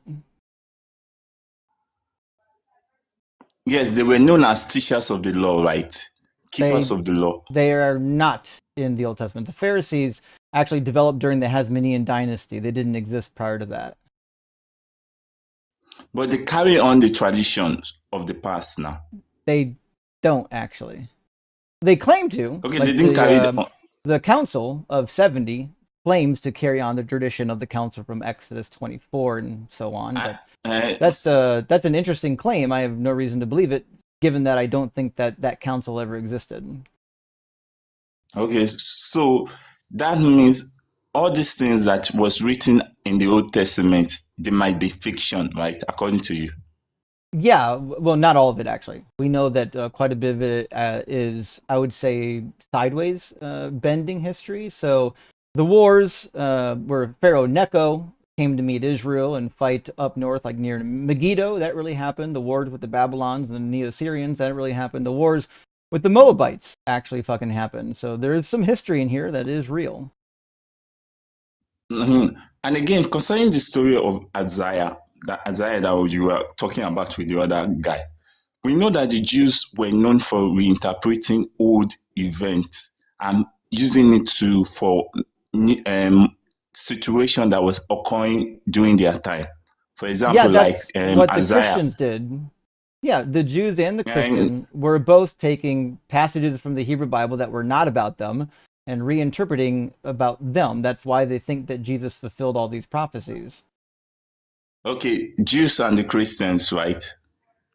Jews and Christians were both doing it because the prophecies had failed, and rather than admitting that the prophecies had failed, they just had to reinterpret them. Now, like me, I do believe that Jesus fits that prophecy Which because, one? like for example, Isaiah now 52. Isaiah what 52 and Like 53. All right. Did you now, for hear example, now wait, did you hear what I relax. told the last guest on Isaiah 52 Okay, and 53? okay, please. Okay, It's a can I yes or talk? no. Did you hear our Yes, walkthrough? but I want. Okay. So if you Yes, heard yes. our walkthrough, Now, then what I need to yeah, know for you, yes. because you should be up to speed, is why, when I get to chapter 53, would I think that it's about Jesus rather than the nation of Israel, given that the context Now, of the entire pericope, chapter 40 to 55, is about the nation of Israel? now, like you said before, you said the Jews were known for using the past scripture to reinterpret modern event that was occurring during their time. What if the Jews during the first century saw it and reinterpreted it as Jesus? Because look at the event. The event was Wait, concerning Gloria, Persian Empire, why and they why do compare it I to the. why do you think I care what the Jews in the first century were doing? I care about what the And can I text ask the meant to the question? original audience. Okay, Uh-huh. okay. So you don't care about what the Jews of the first century saw it. Why the fuck would I care what the Jews thought about? They're the ones that were reinterpreting it because they failed. And Gloria, can I ask you a question? Yes. How does this prove God? It doesn't. It never will. Well, it proved God because I do believe that Jesus' message was different from both the Okay, Jewish and and the let's Islamic. say, okay, let's say it is different. How does this prove God? It shows that God wants us to make this world a better place Uh-huh. rather than destroying the How does world. this prove God? It shows that God wants us through the Okay, so message. if I ask you how does this prove God, and your answer is it shows that God did so and so, how do you know there's God in the first place? You're saying it shows that God did so and so, but I'm asking you, how do you know that that God that you're talking about that wanted us to do so and so is real? Well, okay, so do Exactly. you think that human beings capable of doing it without direction? In doing what? In doing things without direction? Yes. Yeah. Okay, can we use both science and logic to prove it wrong? To To prove prove what? what wrong? To prove that human beings are capable of doing it. Can I use it? Doing what? Making the world a better place. Yes, you can prove that humans are capable of making the world a better place without God. Because your God has Without actively God. made the world a worse place, yes. It's true. Without God, right? Yes, because your God has made the world a worse place, not a Relax. better Now place. calm down. Now we are having a dialogue. Are we I'm not, debating? yeah, Habibi, I'm not yelling at you for you to tell me to I'm not calm a down. Muslim now. But How is me? Gloria, Okay. why are you crying? Ems is literally just talking to you. Like, gird up your Okay, fucking loins like Job and have a conversation. okay. Now, like for example, now you know that human beings are divided into tribe and ethnicity and different continents. Uh-huh. Now, do you think, based on Wait, different hold ethnic on, groups, Gloria. You actually didn't answer M's like question. M said something that human being can make a world a better place without God. So I'm trying to Well, answer him. so you think that human beings lack the ability to make the world a better place without God, which proves that since the world has gotten better, there must be a God. Yes. Okay, that's the first premise is what you have to support. What's the Now, for support? example, What is the support for the claim that human beings cannot make the world a better place without God? do you think people can unite without God? Yeah. Okay, people can unite. Now, there's this I think the only way they people. can unite is without God. That is the No, only way they you can are wrong. unite. Prove No, that because they Now, okay, can't. like God is the only reason okay, okay. that people are Can divided. I Your talk? God is the only reason people are divided. That is true. Okay. Now, let's take for example, and do you believe that when people work together, they tend to accomplish more things than working in a unit? It depends. If they're getting along, they can accomplish a lot. If they're fighting, they Like can't. for example, let's take for example a ant colony now. The more they work together, the more they are able to Are we accomplish their ants? goal, right? No, I'm just using it, but All right, look, listen. the reason why ant has been Gloria, successful. I'm gonna need you to get to the point. You're incredibly No, boring, and your no, line of no. questioning is really long-winded. Just give us the reason why humans can't make the world a better place on God. Just say it, and then you can support Now, it. one is based on the objective, mm, the objective. Why are we working together?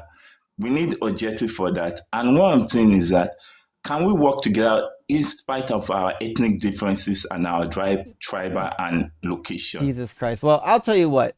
I think we can, but you and I fucking can't. You got to get the fuck out of here. This is painful. Okay. I just put in my notes. I ended the convo on the grounds that he had the mental capacity of a 2-year-old. Do not clip this video. Cool. Let's move on to our next guest. It looks like our next guest is Aiden.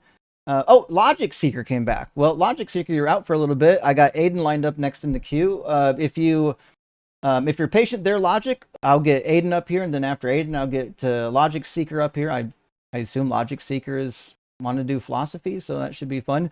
Doc Pleroma, good to see you, friend. Thank you for the super chat. Did Jesus have a human quirk like hating olives? Well, he hated fig trees. I know that much. Loathing overcooking fish, snoring in boats, or silently judging the disciples' foot hygiene. Fully human has to include at least one annoying Galilean habit. Well, he did get annoyed with the disciples at certain points. He got annoyed at their lack of faith. Remember, when they couldn't cast out the demons, he got annoyed with them and said that some things can only come about by prayer and fasting. And when he was asleep in the boat on Galilee, when he calmed the waves, he was annoyed that they lacked faith. And then in the Garden of Gethsemane, remember, he was annoyed that they couldn't stay awake. He said that the mind is willing, but the flesh is weak. So yeah, I mean, he did. He had real thoughts and feelings, which is interesting. Atlas, my friend, thank you for the $10 super chat. Happy Friday, everyone. I finished yesterday's 3 episodes. Listen, Atlas, I'm fucking sorry that yesterday was a clusterfuck. It is what it is. Thanks for being patient. Just before this one started, what a roller coaster of ignorance.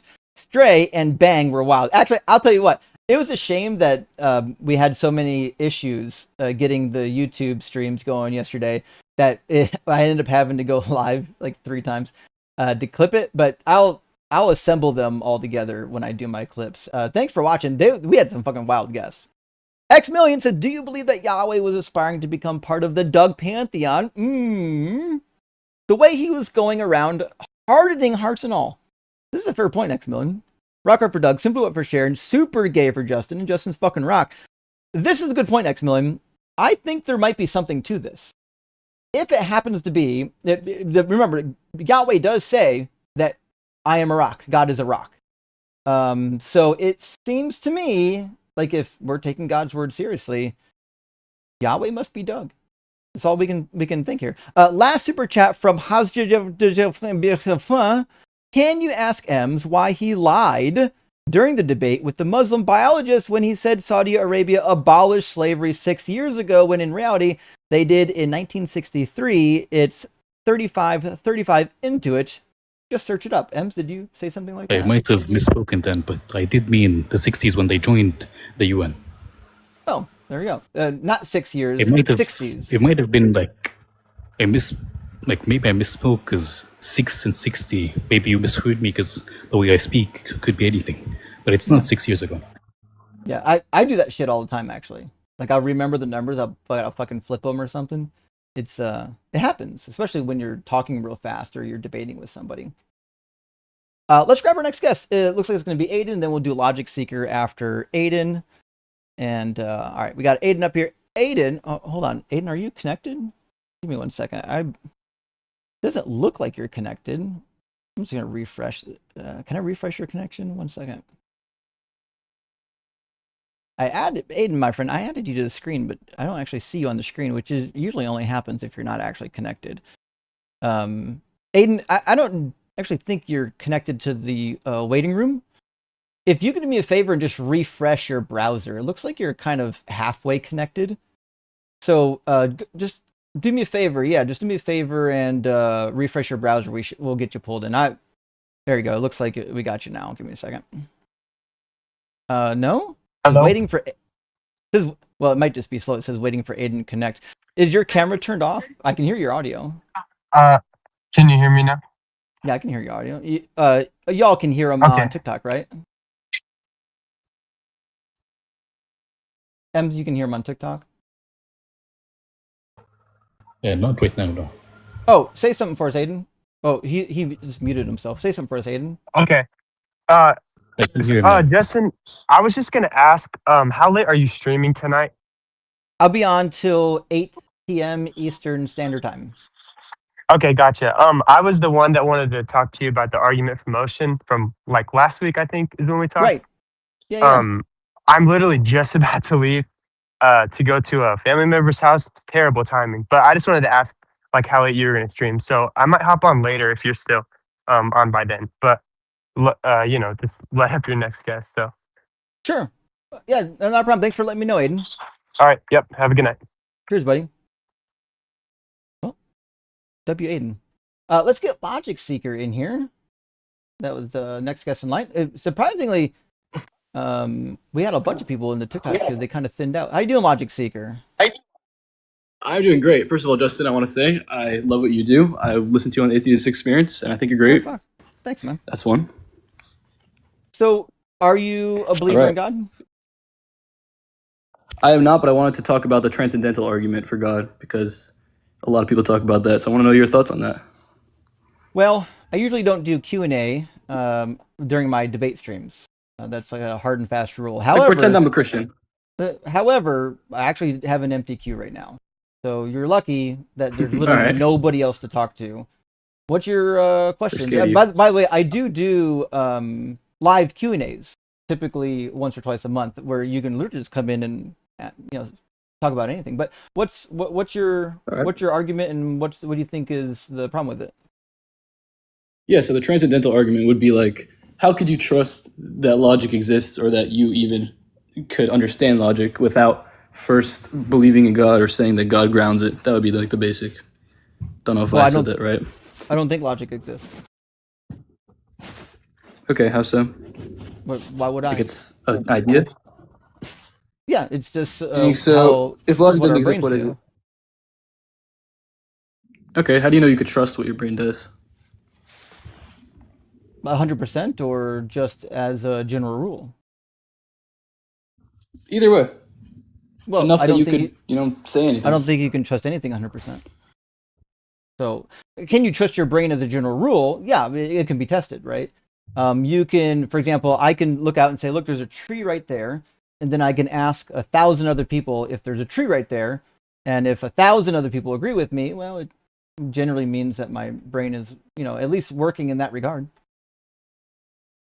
Right. So, I mean, the question would be, how do you know that you could even use your brain to see if your brain works? It's kind of like I don't know how to explain it, but sorry. Like, how do you know you could trust the fact that your brain is working or that you could even... So I think you're trying to dive into hard solipsism. And that's never like if someone is giving you that argument, just tell them that this is a losing argument anytime anyone ever brings it up, because a Christian can't trust their brain either. They actually could be your brain in a vat, and they could literally just be imagining God. So this Right. So I think the particular argument would be argument that isn't really worthwhile. yeah. So I think that the basic argument would be then, okay, so we trust that logic works for circular reasoning, meaning we couldn't do anything if we didn't trust that our brains could work. And then what they trust is that there's a God over there. So what makes one assumption better than the other? Well, one is like got what we would call facts, right? So we can test that, we can create hypotheses and do tests based on what we would claim are facts about the universe, whereas Christians can't. They can't test any. Actually, no God believer can create hypotheses based on their religion and then test them and then make it repeatable. But with science, we can do that. All right. I mean, yeah, I just come in because I was on Q-Top's stream before, and he loves he's using a the goof. transcendental argument. I don't know if you know who Q-Top is. Oh yeah, I know Yeah, Q-Top. so- He's one of the biggest goofs. I would caution you. He's fun to watch, but like And isn't he a pedo? yeah, he's a pedo. There's a reason why he's actually never been on my live stream. Oh. I have one rule, and I've been telling him for 3 years. My only rule, if you want to debate me, because I already knew he's a pedo, is you have to say that it's not okay to marry children. And then he'll say something like that, and then I'll ask him to define a child. I'll say, if a child is anybody under the age of 16, and he won't do it. He will not say that it's wrong to marry somebody under the age of 16 because he's a pedo. So, He'd probably tell you it's objectively moral to do so because he needs objective morality, and that is with God. So yeah, he tell has you to, you yeah. should. It's recommended. The way to defeat every tag argument Right. is actually really easy. There's no good reason to believe in a single transcendental category, not one. So the minute you admit that there's one, which I have no reason to believe in one, then they're going to ask you about the grounding for it. But until they prove that like logic exists or knowledge exists as like a thing that's immaterial, they got a huge fucking problem. You have to demonstrate that. You don't Right. get to assume it. It would be circular because you can't prove logic without logic. So Well, using a process that we call logic is not the same as saying that there is a thing that is logic, right? So that's a composition. No, not a composition fallacy. It's a fallacy of reification, where you take an abstract idea and you try to turn it into a concrete. That's a fallacy. You can't do that. Abstract things don't have concreteness. So the abstract idea of logic, which is how brains function, or describing the universe, it's a language. It's a process. It's describing brain states even, but it's not a thing. You can't turn it into a thing. all right. Yep. All right. That's all I wanted to know. I'm just trying to learn more. My name's Logic Seeker, not Logic Knower. I got a lot more to learn, and I appreciate all that you do. So Cheers, man. have a good Best one. of luck. But I thought we had a Christian in the box just a second ago, and then they dropped. So that's unfortunate. Okay. Well, we're surprisingly for a Friday, we're kind of thin on theists. Obviously because the fucking vertical stream didn't hit, which is really unfortunate. I'm gonna have to on my next stream. I'm just gonna have to give up on YouTube's half-baked native controlled vertical live streaming feature. It obviously doesn't work, and I'll just go back to the old method that has basically all worked. But I do got some super chats I can read, and I've got one guest on YouTube, KB. If you're watching on YouTube, I'll let you know we only got one guest in front of you. If you're watching on TikTok, hey, hit the guest request button. The TikTok queue actually just emptied. So now's a good time. I'm only on till 8, so I got 2 more hours. If you wait till like 7 to request up, like every live stream, we may or may not be able to get to you. Some of our conversations are pretty long. Sometimes we have like an hour and a half conversations. So now's the best time to get yourself into the guest box and get some conversation and or debate going. So welcome in, KB. Are you at least 18? Yes. Awesome. And do you believe God? I don't know. I'm going through a deconstruction right now. This isn't necessarily anything I want to debate, but I did have a question for you. Okay. So the thing that I guess broke me from at least the Christian Bible was Exodus, and just Okay. finding out was like that could never happen and all of that. And just Exodus has been just such a pivotal point in the Bible that kind of unraveled everything else for me. Like, who is Moses now? Like, who wrote the first 5 books or anything? So when I go to like research that, nothing really gets like in depth. So I was just wondering if there were like any places, resources you could point me in the direction of that would kind of go more in depth with that kind of stuff. More in depth on Like the with the existence Exodus. of Moses and the Exodus. Yeah. There's quite a few books. I would say in favor of the view, but I would say kind of realistic. James Hoffmeyer is a very famous Christian Egyptologist. He tries to make some connection that the Exodus could have happened, but he's ready to admit that there's a lot of fucking problems.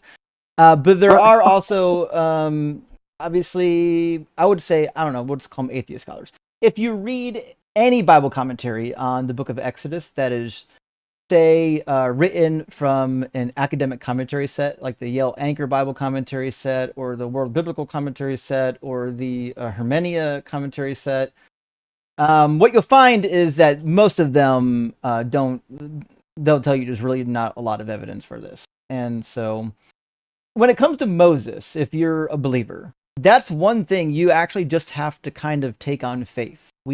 There's really no evidence that Moses existed. And honestly, most people, like most scholars today at least, are really favorable to the Midianite hypothesis, which would mean that the original Moses was drastically different than the Moses of the Bible. Okay. Sorry, you said that was the what hypothesis? It's a Midianite hypothesis. It's also Midianite. Okay. Yeah, it also gets branded sometimes as the Kenite hypothesis. But if you either one of them will kind of pull up the situation, and it's super interesting, and it is kind of faithful towards the archaeological record. Okay. Okay, cool. Okay, I will go that direction. Thank you. Hey, good luck. Hope everything goes well for you. All right, thanks. All right. I think I could be wrong. I thought I talked to KB once before. But anyways, Aiden is back, it sounds like, with an argument. So Aiden, as we already learned a few minutes ago, is a believer. So let's get Aiden up here and we'll have perhaps some argumentation. Welcome back, Aiden. What's up, Justin? Okay, now I can actually chat for a little bit. Yeah. So I already forgot. What was the argument that you wanted to run? Yeah. So I mean, we were talking about the argument for motion last week, and you were telling me that basically your objection is mainly B theory. So I went and I looked at that crash course you guys told me to watch, and did a little bit of research on it. So I want to argue that B theory can be compatible with the argument for motion, and why I say that is go ahead. B theory is kind of all moments in time are equally real currently, right? Yes. Okay. Yes. So I kind of wanted to argue that the argument for motion, like in its essence, is talking about ontological dependence or things receiving power from other things. I'm not necessarily talking about the passage of time. I don't think that necessarily undermines the argument, and I'm going to kind of get to why I think that. I think that, like, for example, I think that as a B theory believer, you still need to not explain, but understand that, for example, let's say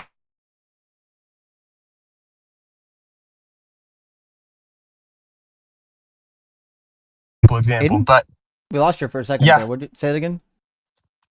Okay, so I was saying basically I'm gonna use like a really simple example just for discussion. Like, so let's say at T1 my water bottle is closed, right? And let's see at T2 my water bottle is open. Now I know B theory says that both of those things are actual. One just happens to come before the other, right? But Well, to I be think that to be yeah, go sure, ahead. Aiden, you're not addressing my argument, right? I've never actually ran this argument against the argument for motion. You mean was this Uh, unapologetic? uh well, when I brought this up to you like a week ago it was on the line. You were with I can't Oh, with remember his Matt? name. Dalton? Oh, Dalton. Yeah, you were Oh, with yeah. Dalton and you Dalton probably did. Yeah, bring that argument. Yeah, he runs that argument. yeah. So did you like and basically I was just gonna argue that B theory is still compatible with the argument for motion because I think potency and actuality still remain regardless if you say that all moments are actual at the same time. Like for example, Well, to if be sure, you this is not a rebuttal that I use. I don't think that the B theory of time is that's not how I would address the argument that you're running. I'm not sure that oh it's okay. strong. I'm not sure that it's a strong rebuttal. I understand why it gets used. Okay. There's a way to use it. I just don't think it's the best rebuttal. So did you want to talk about yours then? Because I guess that was Dalton's then I'm assuming. Yeah, I think there's a couple of issues with the argument for motion. The primary Okay. issue, which happens in all of Aquinas' five ways, is essentially he assumes that you can never have an infinite regress. That means every one of his five ways just fails until you can demonstrate that you can't have an infinite regress. Okay. So I'm gonna try to. I'm gonna see what you think about this like line of reasoning. So, Yep. um, for example, I mean, I'm sure you've like heard something like this, but let's say I'm sitting at my desk and I'm holding a water bottle like 4 feet above the desk, right? And my arm is sustaining the water bottle, but the only reason that my arm is being sustained is the rest of my body, and the only reason the rest of my body is being sustained is the chair I'm sitting in and its legs, and so on and so forth. So what I'm arguing is that multiple things are giving causal power to another thing at the same time and existing right now. So Mm-hmm. basically, from that, I'm not really good at articulating all the steps, but from that, it doesn't really matter like what the temporal argument is, but an infinite regress doesn't make sense to me because I guess the question would be how does actual power even exist at all in an infinite regress? If nothing can actualize itself, right? Then It's obviously all we would get to yeah, well. go ahead. That's the problem. You think that there was a state of like potential that went to actual in an infinite regress. It was always actualized. There's no state where there was no actualization. So, like for example, in like a quantum field, if energy is conserved in an infinite past, with or without time being emergent, well, it would just mean that there has always been energy, and if there's always been energy, that means there has always been motion. But I still don't think that it like metaphysically anything physical can just actualize itself to have causal power. Like you're I saying energy or I didn't say yeah, go that. ahead. No, Like okay, so where did that causal dependence come from? And I'm not talking it, temporally, I'm talking hierarchically. I have no idea what you mean by hierarchically. But right now, the most fundamental thing that we know in the universe, which appears to be necessary, are the fields. Okay. Okay, look, I'm trying to think of like so I'm just going to use the example. You've probably heard it. So it's Mm-hmm. like the chandelier example. Are you familiar with that? Mm-mm. So it's like think about a chandelier and all of the links that are connected up, up and up and up and up to the ceiling. And basically it says that if one of those links does not have causal power to the next link, then the whole thing is going to fall. So the argument basically is saying that there needs to be something at the top of that, not like spatially, but there needs to be something at the top that is not caused. Why? Um, then I don't think anything would be able to change. Why I don't not? think that Because how do you explain actuality then at all? It's How do you explain caused things by being actual? It's caused by the thing that came before it. But if you theoretically infinite, I don't know. I have a problem with saying that any any one member in the infinite regress has causal power at all or is actual at all and can or anything can like distribute that power to another member of the chain. I don't understand how that is logically possible. What's the logical contradiction? Well, would you reject you don't accept like potency to actuality. You don't accept that definition for change, do you? I mean, that is change, yeah. Something Okay, going so from like say a static state to a moving state would be potency becoming actualized. right. So what I'm arguing is that anything in the chain possessing actuality and being able to give that to another member, I don't if that is the case and potency goes to actuality like that, then I don't think it would follow that an infinite regress is possible because Why? how did, and I'm not saying first as in temporally, but I'm saying how did any physical thing go from potency to actuality at all? Well, That's kind exactly. of the question I'm getting at. Well, by the thing that caused it. So, like, if I push a basketball, that I'm the cause. It's the thing that came before it, and it's an infinite chain of things. But also, this is actually, if you want to do like physics on this is actually really easy to answer because anytime a physical, actually, we're going to use the word material. Anytime a material entity exists, we would call it matter, Mhm. like in the universe. Well, it has no choice but to move because gravity exists, right? Because we have fundamental forces, it's like impossible for something to remain static in relation to other objects in space. Okay. You know what I mean? Like if we That had makes two sense. balls in outer space and they were completely stationary compared to each other, they were not moving, nobody touched them, they would still just come together because how gravity works. How Mhm. gravity is a force. Okay. So I know I'm trying to like just trying to like think about this, like how to ask a better question. Like I see what you're saying, like and obviously your argument is that an infinite regress is possible, but like for example, so I'm gonna just ask you a question based off of this analogy. So like let's say I have my phone plugged into a cord which is plugged into the wall, right? Yeah. Well, let's say if I take that cord and I plug it into an extension cord, but it's no longer plugged into the wall, obviously that extension cord has the potency to carry the charge to the phone, but it isn't plugged in. Therefore, it's not going to, okay? Okay. And so if I plug in a million more extension cords to that, meaning adding more members of the causal chain, it does not matter how many times I do that. If one of the members is not already actual or doesn't possess actuality in and of itself, then my phone is not going to charge. And so, based off of that, no, go ahead. But it was actualized by the thing that came before it. Now, that could be gravity, that could be a quantum field, it could be all kinds of things. Quantum fields So with aren't actually material. What's that, Ems? Can we ask what does he mean by actualize? Because I think you two are speaking about two different things. Maybe. what do I mean by actualized? Yes. Something coming into its potential, I guess. I don't know if that. But what does that mean? So something, for example, a piece of wood has the potential to be on fire. Uh, Aiden, you accidentally muted yourself, buddy. Let me unmute you. Say that again. Yeah. So like for example, a piece of wood has the potential to be on fire, but unless another member, such as like a match, lights that wood on fire, it's not going to be actually burning. So I don't really know how to put it any more specifically.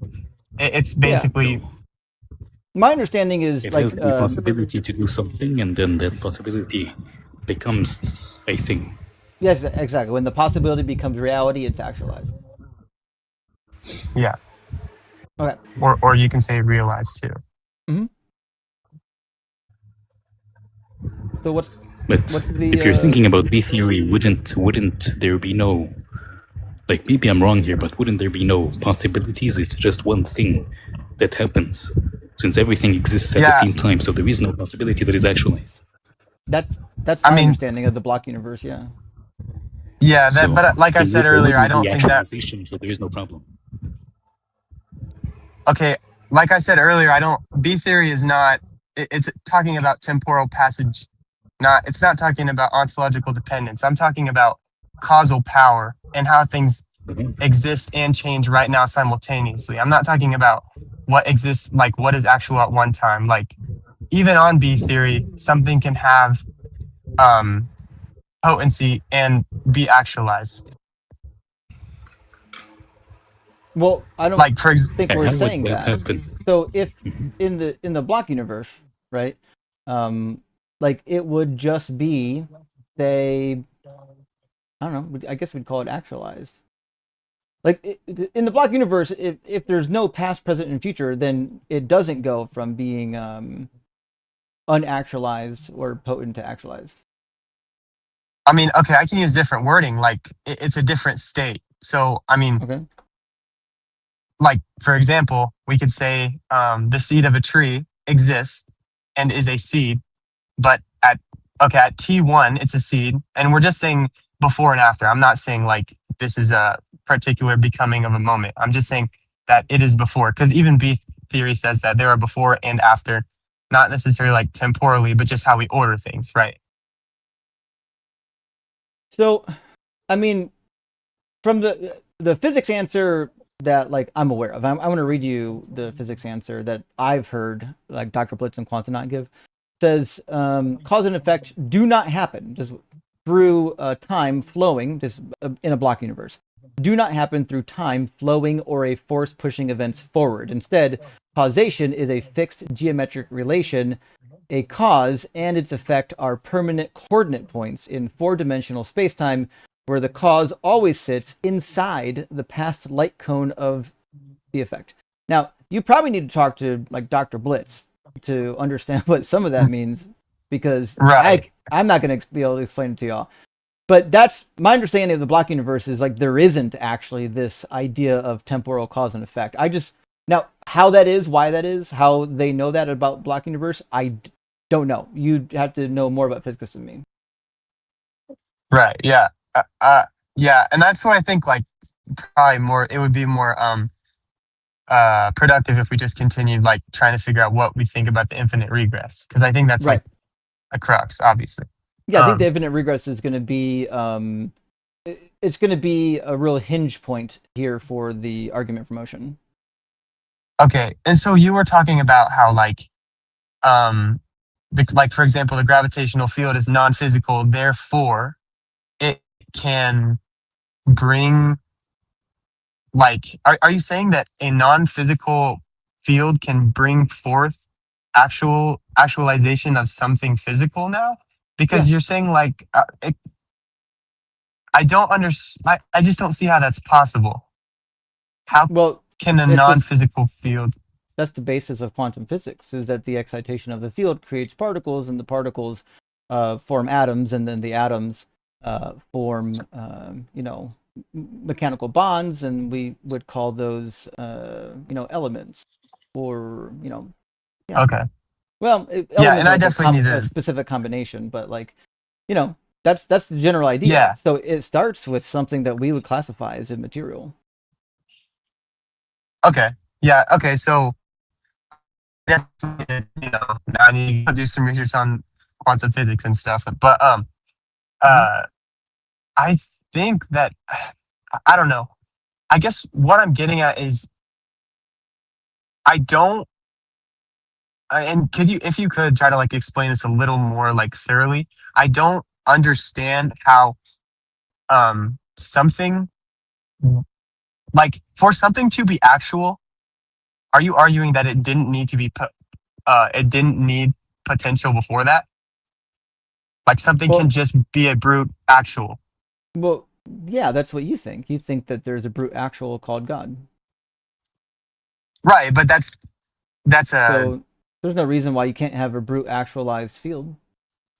but the fields you're talking about are not unmoved movers. I'm saying that God is an Yeah, they are. unmoved mover. No, it is. It's necessary, and it doesn't have a first cause, Hmm. right? And so is gravity. I guess Gravity, I mean, for as far as we can tell, it seems to be field related. I'll have to look more into that. But like it seems like these fields are the fundamental necessary thing that creates all motion. Like just like I said with the gravity, you can have two completely stationary things out in space, and just the existence of the field causes them to move in relation to each other. okay, so I guess if we're thinking about the infinite regress still, then you're saying that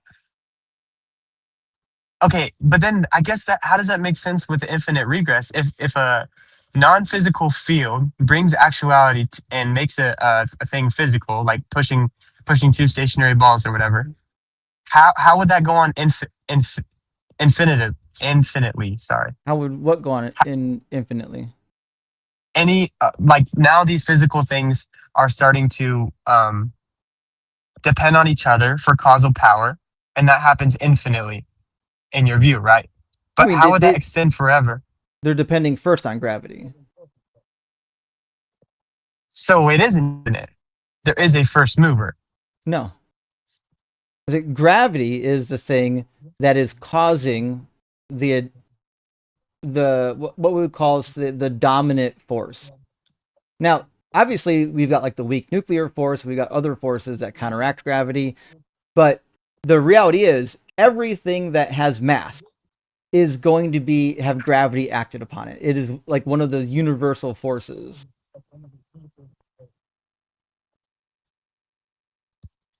Okay. I I don't know. I guess that's still I don't know how that follows that causal chain could go on forever. If What's you're the saying problem? gravity is that first cause. No, I didn't say it's a And first guessed. cause. Like But what I am saying is that if you need a first cause, like you think that's something that you need, well, there's no reason why gravity couldn't be the first cause. But I reject the idea that there needs to be one. What are you gonna say, Ems? I was gonna say that even if gravity is not that, and whatever we can think of is not that, and there needs to be a first cause, why does it have to be a wizard that gets angry if you jerk off? say again? I didn't hear that last part. I said that if we do need a first mover, why does that first mover then become a wizard that gets mad if you jerk off? Okay, we're talking about the existence see of my a point, God though. at all. We're not Yeah. we're not talking about the It's Christian God specifically yet. your That takes an God. ex It's specifically your God, but even then removing that, why would it be a No. conscious being at all? No, this the attributes of this God are shared by tons of religions. I'm not that Sure, takes an why extra should it be step any to of say them? Why should it be any of them? But Like that's a good the question, prompt but we're itself is talking your about God. The prompt is your God is imaginary. We cannot speak for every single possible incarnation of a God that exists out there that is deistic. But the point is, again, even if we do so, if we don't include your God, we're not talking about your God, why would that first mover be conscious? I have not done enough research to get you to that step. And obviously we're going a little bit outside of the prompt Then we're not. because Then what we're I'm getting to, then what we're getting to is just a first mover. We're not getting to a God. Then the right, discussion is completely out of topic. yeah, that's what we're discussing right now. That's what we're going back and forth. But I'm not trying to get to that extra step and saying, okay, a God exists, therefore it needs to be conscious, and I'm applying all of my Christian like attributes to it. I'm not doing that. I haven't even substantially proved this isn't even a substantial proof of God. That's why we're talking about it. So we need to first get to the fact that a God exists or doesn't exist. And that's so I'm not taking that extra step to say, oh, this unmoved mover needs to be conscious. so I mean, what Like, Ems is saying then is that this argument doesn't address the prompt. I mean, I guess you could say that, but I figured we were arguing, and I just bring what I'm doing is bringing up the same thing we were talking about, a week ago. Mhm. Which Justin, I mean, you know that this argument is not. I mean, Aquinas does move it from the existence of a God to the Christian God. He does move it there, but that's not where I'm going. I'm merely talking about the first way. Yeah. But the So, first So way does and I not guess get you to a conscious being. right. That's kind of the point. Is the argument for motion actually doesn't get you to a god. It like theoretically, depending on which premises you accept, it can get you to a prime mover, but there's no good reason to believe that the prime mover is a sentient thinking agent, which is what Ems is saying. yeah, I know, and like I said, I have not done enough research to go to that step and try to argue that, and argue that well because I haven't done enough research on that. But I'm trying to obviously prove that there is or give good evidence for the fact that there is a being that is an unmoved mover that we would call God based on the attribute. But I know it's like kind of confusing, like once you get down to that conclusion. But I don't know. I guess if you want to say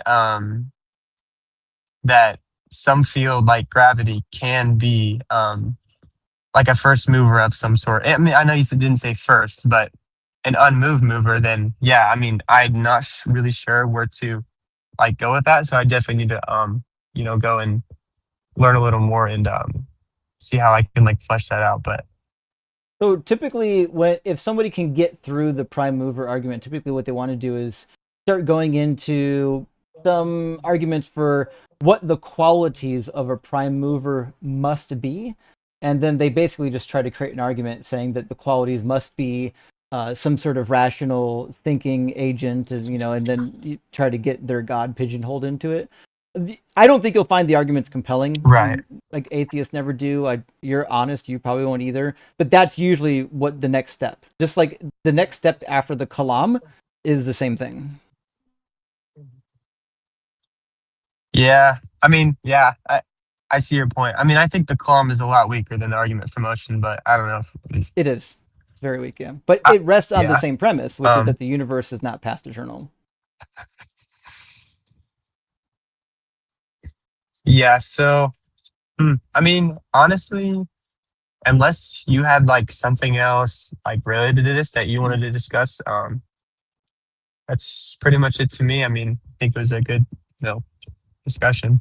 Yeah, I mean, you've been kind every time you're up here. I would ask though. I think I like M's question. If let's say for example that we conclude that there is an agent in charge of the prime move, why would we think that it's like the Christian God? What's the motivation for that? Yeah, that's a good question. And I've seen, I think I've seen people like briefly try to take this step. I have not like looked into their full like premise by premise arguments, but like obviously immutability, which I think you get that from the argument for motion, and then Well, obviously infinitely. Yeah, go why? ahead. Why immutability? Right? Because my understanding is like Well, if because it can.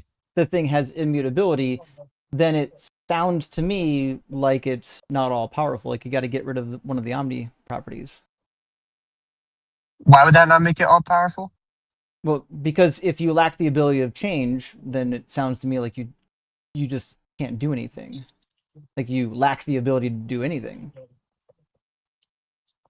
Well, I mean the claim of immutability it just has to do with the fact that nothing can move this being, not Gotcha. that it So can't move other beings. okay, so in its own will, it can change, but nothing outside of it can change it. Yeah, I mean I would say metaphysically no, yeah. But Okay. um yeah, and obviously, like I said, I cannot flesh this out well to you right now because I haven't like looked into it like that. But I think that that would probably be like my initial claim, but definitely could be like a little bit off there. Yeah. So I mean that the Christian God is specifically the one I'm trying to get to, right? If we assume Yeah. that there is a God, there must be a good reason to think that if you're a Christian, that it would be the Christian God, or that it's even just one God as opposed to multiple gods. Do we know if God created multiple gods? Do we know if there's actually a multiplicity of gods that are past eternal, and that they all came, none of them came into existence. That all of them are eternal and necessary. And somehow they're linked together through their nature or some bullshit like that. So like I'm just trying to figure out why we would go to the Christian God as opposed to any other model. Yeah. I mean, I feel, I almost feel like before, if I try arguing, like for example, the Trinity and how it works, I would need to provide you with like the argument for motion, and it would need to prove that a God exists in the first place before I can argue any of that. I mean, Well, that's what I said. If I granted it to you, if I said, well, yeah, sure, I believe oh, in if you God, why the Christian God? um, I mean, I think that it is logically sound in my opinion. Like, and I mean, I could give an Well, argument for why I don't think it's the Muslim God, but I can't give you an argument for like why I think it's any other God. There's I don't know. I why haven't does done enough research like that. why does logical soundness mean that it's true? That's a really good question. I don't know. I'm not really sure. Right? I mean, I something can mean, be logically possible. It doesn't actually mean that it exists, right? It is logically yeah, possible for rainbow farting unicorns to exist. It just seems demonstrably true that they don't. yeah, yeah. I don't know. I mean, I guess if you're gonna ask that question, it probably just mainly goes back to scripture, and we would look at like where is the Trinity in scripture, and obviously we could discuss back and forth about that. But I haven't really done good research on that either. But I mean, obviously, yeah, the Trinity would Hmm. be yeah. I mean, the quote unquote evidence would be from scripture, or church fathers talking about scripture and like how they think that I don't know that it aligns with the universe in like the most sound way. But Yeah, that would yeah, I don't be know. the path that you probably would want to take, is to demonstrate that the what is claimed about Jesus and God in the scriptures are actually true. Yeah, right. Yeah. But would you say that it's not, or I mean, and maybe you would, just for the like sake of discussion, like, would you? I don't know. I almost feel like you granting me that God exists just for me to argue that isn't that productive. Just because I haven't given you solid ground to think that there's a God. I don't know. I maybe my brain just works weirdly that way, but I don't know. Right. Well, I'm just saying it's a more interesting conversation, right? Because so when I first started Yeah. streaming, I was less interested in whether or not a God existed and more interested in whether or not like Christianity or Islam was true, right? Because they're very different questions. Now, I mean, I think I think God existing is also indefensible, which is why I do it now. But most of my audience would probably agree. I think it's actually more interesting for people to try to give an argument for their specific God, because that's usually where things tend to get a little more dicey. Yeah. No, that makes sense. Yeah, and obviously that's why I'm still, actively trying to find arguments and like substantial evidence for what I believe, because obviously without that I'm believing something that does not have good evidence. So, I'm still on that journey of trying to, talk with people. That's the reason I'm up here and whatnot. But yeah. Well, I'll tell you what, work up some arguments or some evidences or something that you think is helpful in determining, like, whether or not the Christian God is or isn't real. And I mean, it'd be kind of fun to see if we can come to some kind of conclusion based on the Christian God. Because this is what I've discovered over the years. My discovery is that it seems like most people who believe in God and giving arguments for God, most of these people are using these arguments for God because they don't want to feel silly about believing in God. But in reality, these arguments wouldn't bring somebody to that specific religion. It would really only ever bring you to a God, right? So, but when you deconvert Yeah. them from your religion, what I find is typically they stop believing in God altogether. So these arguments for what we would say is believing in God, typically once you leave your religion, you just find them completely unconvincing, and you realize that you were just using it because it was like all you had. Yeah, yeah, no, that makes sense. Yeah, I'll definitely like, I don't know, maybe next time we talk, we can talk about like, Trinity or something. But obviously, I need to do more like research on like where that exactly found. I feel like in the past, like just as I've been learning some stuff, like it's more hearing rebuttals slash objections to the faith and doing my job of like defending it and saying, no, this is so sound because XYZ. But I haven't much started from the other way around where I say, hey, this is like my positive evidence and let's see break it down or whatever, if that makes sense, kind of. Yeah, yeah, exactly. So when I was a young Christian, I thought very similar to you. I thought things like, well, I had an atheist friend I used to chat with. I was like, well, listen, you can't prove the Bible wrong. And he's like, why do I have to prove the Bible wrong? Isn't your job to prove that it's true? And I was like, oh, that's actually a really good point. It was just read through the Bible. I had to summer off of school. He said, just read through the Bible and ask yourself, is this something I can actually prove to be true? Or am I just kind of assuming it's true because, I want it to be true? And as it turned out, it was definitely something that, I just wanted to be true. Yeah. Yeah, for sure. And that's obviously like, yeah, just, kind of how we Right. were raised and, what we believed when we were young and whatnot. But yeah, definitely gonna try to find something and come back up here and, but I hope at least that this was, proactive enough, I mean, it was good to hear some good faith discussion on some of these arguments without somebody crashing out. Although crash outs can be fun, and Yeah. I mean, it's good to hear that there are still people out there that are like actually thinking and considering like positions, like whether or not they're sound positions, because that's how I ended up in this particular position. I didn't end up here because I wanted to be here. I ended up here Yeah. because it was the thing that made the most sense. Yeah. Yeah. Yeah. So. Well, sounds good. Best of luck to you, my friend. I hope you have all the success in the world trying to determine what you believe and why you believe it. And if you want to run more arguments, we're here for you. All right. Thanks for talking. Yep. Have a good night, Justin. All right. Cheers, Aiden. All right, friends. While I was kind of poking around in that conversation, I found a method for setting up a vertical live stream on my channel, Deconstruction Zone, alongside what we're currently running. So if you wanted to watch a vertical live stream, we got a vertical live stream set up. Although I need to change one thing real quick. I think it defaulted. 1 second. It defaulted to a profile picture or a thumbnail rather, and I never use a thumbnail when I go live. Oh, why did it do that? It did just actually just default to a thumbnail. Okay, well, nevertheless, it is live, friends. If you want to do the vertical stream, and it looks like it should be good to go. It should be showing up in the shorts feed, so we'll probably get some YouTube guests popping in here.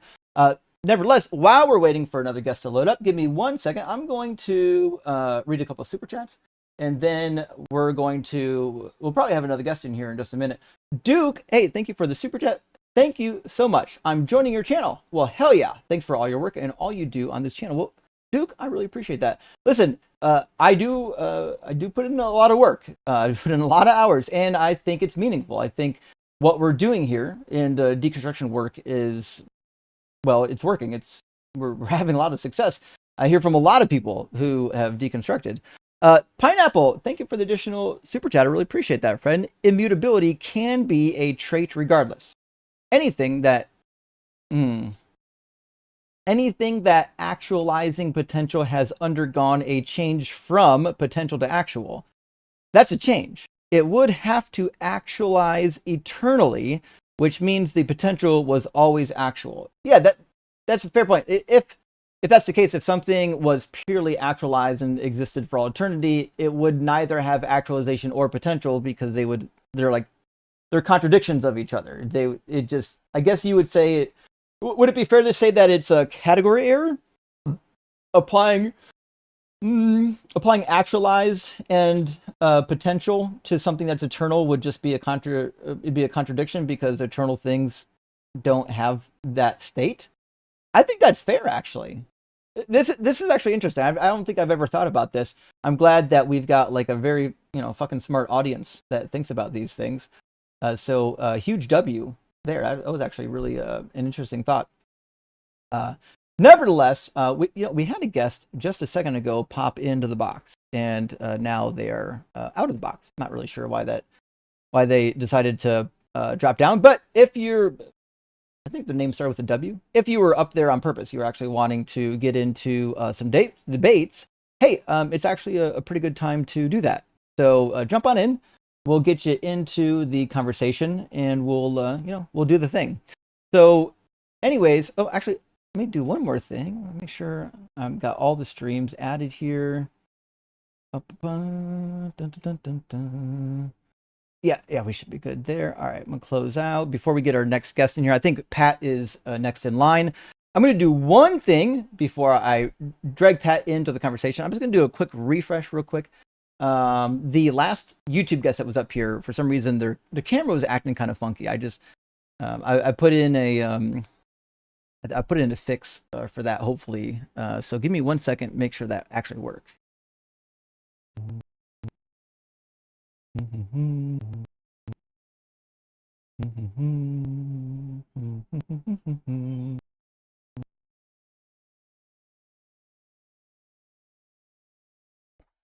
All right. The stream probably, if you're on YouTube, stuttered there for a minute or two, but we should have everyone here. Although I lost 2 of my audio sources. What the fuck? Well, okay. I'll add those back. It's not a big deal. Nevertheless, give me 1 second. I'm going to add the TikTok guests back to my soundboard. Let's see, TikTok. And then we'll be ready to rock and roll. I don't know why it dropped it when I refreshed my page. But we got it back. Cool. So I'm going to bring in Pat. And Pat, if you could do me one huge favor, I just implemented a real quick code snippet change that should make your camera actually function. Just refresh your page for me real quick, buddy. I just want to make sure that everything's on the up and up, and then I'll drag you into the conversation. I'll throw you up on screen. Unless if your camera's turned off, it should throw up like a person icon rather than your actual camera. Not a problem, because it looks like your camera is turned off, which is fine. All right, Pat, welcome in. Are you at least 18? Yes. Awesome. And do you believe in God? Yeah, I do. I would say I'm probably not, I don't think I fit too well into your usual audience, but I do believe in God and I do believe in Jesus. And the reason I'm here is because, I just want to talk, if that's okay. That's fine. You don't have to argue. So which God, you said you believe in the Christian God? Yes. Awesome. Why? Why do you believe in the Christian God? Not for any of the normal reasons that you really hear. I find a lot of the teachings of Jesus to be like wise, like such as, uh, you know, if someone, like if an evil person steals from you, you shouldn't demand your stuff back, or if somebody slaps you on the left cheek, you offer your right cheek.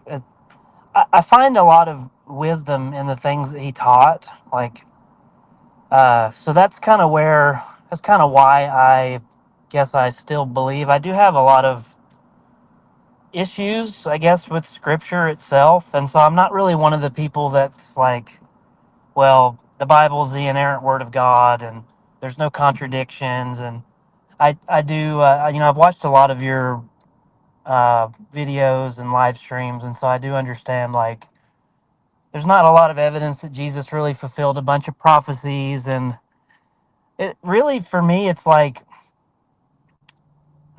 the idea of eternal life is very appealing to me. I don't like the idea of death, and uh, Jesus supposedly can offer that to me. And I also find a lot of wisdom in the things that he taught while he were, I guess, what's written about the things that he taught. And so that's kind of why I retain a belief in that. And I also find, like,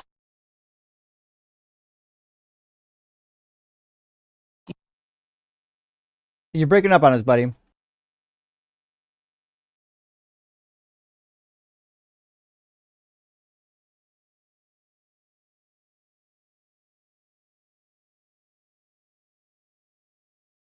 all right? I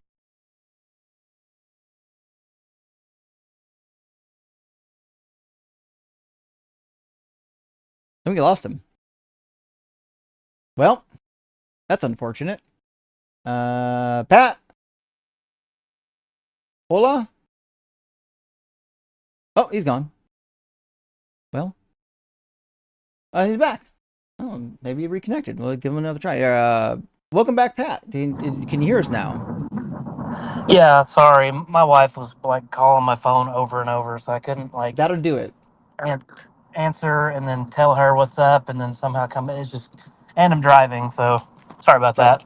But So it yeah, sounds like so you like, might not be like a Christian, yeah, but you do believe in God, and you kind of like the Christian God a little bit. so I find, like I say, I find wisdom in like the He said Ten he's driving. Commandments. What's that, Ems? He's driving. Can you hear me?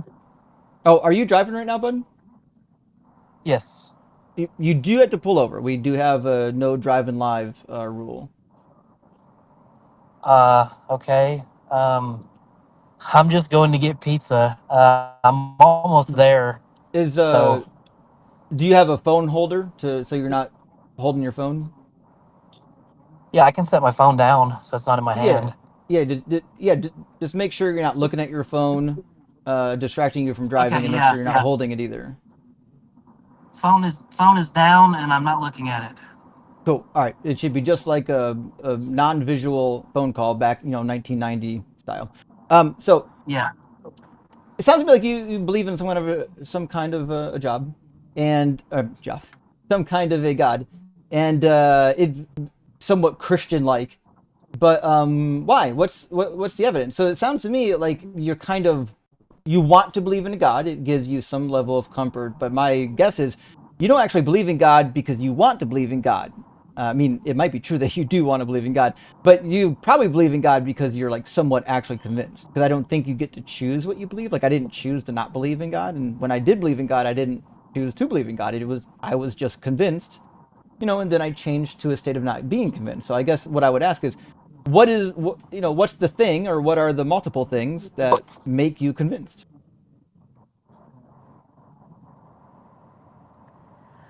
Um.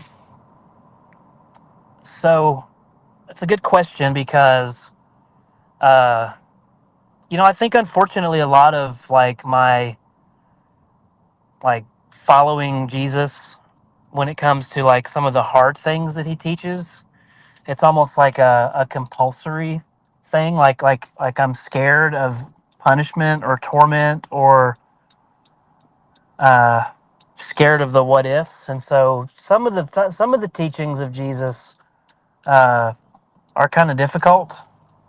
Uh, but also there are some teachings that I find in the Bible to be like good. Um, as far as your question, I don't know that I have a good answer.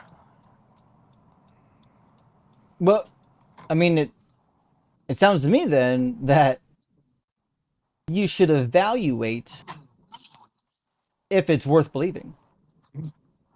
Yeah, I did that, and Okay. so that's kind of where I'm at right now. So for I'd say the last couple months, I've been really strong in my faith, right? Mm-hmm. But I noticed that a lot of the reasons why I was doing what I was doing was because I was scared and Right. acting out of habit or compulsive, like or out of Hmm. impulse. It's Yep. like I woke up today and I need to share the gospel with somebody or else I'm in danger. Yes. Like that's kind of been like the mindset. Hmm. Um, and so I started looking like online at sources and stuff and people that talk about, resting in Christ's finished work. And Paul says it's not about works. And um, it sounds nice, but if you read Paul compared to Jesus, Jesus seems very performative.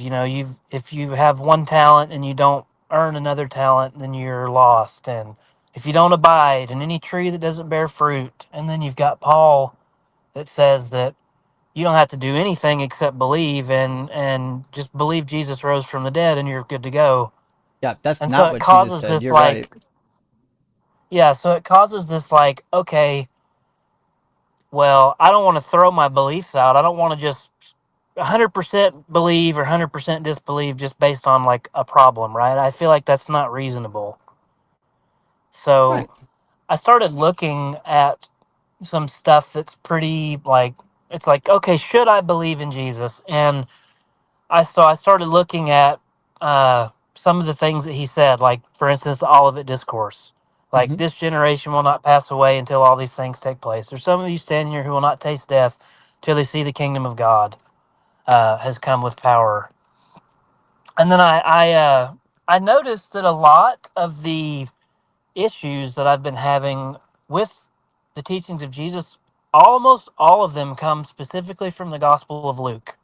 Yeah. Like like in Matthew, blessed are the poor in spirit. Yep. Blessed are those who mourn. Or that's not one of the ones that bothers me. Basically, in Luke, Jesus is just saying, "Blessed are you if you're poor. Like if you're poor, the kingdom of heaven is yours. Yeah. If you're hungry and thirsty, then you're good." Yeah. Matthew kind of has a different approach, and then Luke specifically has like these three woes. They're like, "Woe to you who are rich! Woe to you who are filled now! Woe to you who laugh now!" And that's only in the Gospel of Luke, right? Well, they were written for different audiences and had clearly different purposes. Luke was trying to spiritualize Jesus, and Luke was definitely, I would say, motivated to make the Gentiles like the primary mission of the church. And so Luke is really trying to move on from this Jewish religion. And he wrote very late. He wrote very late in the game, and he had to kind of construct kind of his own theology a little bit, at least, to make sense of the fact that some of the things that, let's say, like was even in the Gospel of Mark didn't actually make sense anymore, right? This idea that the kingdom is imminently coming. Oh, actually, it's a spiritual kingdom. It's not a real kingdom. Even with John the Baptist, if I remember correctly, Luke, yeah, it's definitely Luke. In the other Gospels, John the Baptist is the Elijah predicted in Malachi 4. However, in Luke's Gospel, it says that he came in the spirit of Elijah because they're realizing there's a problem here. If you actually understand Jesus and his words in the Hebrew Bible, if you understand them to kind of mean what they say, well, we've got a huge problem. So Luke's like, the Gentiles are already here. This kingdom did not fucking come. We need to find a way to make the kingdom somehow spiritualized and about these fucking Gentiles. And so you'll find like famous parables in Luke about like a great wedding banquet where people were invited representing the Jews and they didn't show up. So God said, actually, just invite everybody, even the poor and the beggars in the streets, bring them all here. It's supposed to be, a parable about God bringing in all of the people once the Jews rejected their invitation. So Luke, you're recognizing as you're reading Luke that there are major theme differences between the other gospels, and that's for a reason because there actually is a theme difference. Yeah. So I came up with my own hypothesis, right? So like if you read Mark and Matthew, Jesus said in the Olivet Discourse, that's where I kind of started at because it's like, all right, we are 2,000 years later, right? And the things that Jesus said, you have two options. They either happened and we live in some convoluted time period where we don't really know what year it is, and it's so you kind of have to drop off the map of kind of everything and just kind of go off in this world where it's like, all right, well, Jesus really did do the things he said he was going to do, uh, but we don't have any way to tell right now, and so we live in this weird time frame where maybe it's right after the 1,000-year reign of Jesus, and we're in Satan's little season of deception, like was talked about in Revelation, which I guess is possible, but I uh, I kind of like started connecting the dots, I guess. And so, anyway, I'm not the best at explaining things. I apologize. I'm not like super It's duper okay. smart You're on the doing what spot. Like a you're lot doing of a fine time, job. a lot of times I okay. I was just say a lot of times I need time to think about what I need to say. So when I have like a one-to-one conversation, I can't always articulate the things that I've thought deeply in the past. Like so, but anyway, yeah. So it kind of seemed like whoever wrote Luke, and I know that the general consensus is that Luke and Acts were written by the same person. Is Yes, that still true?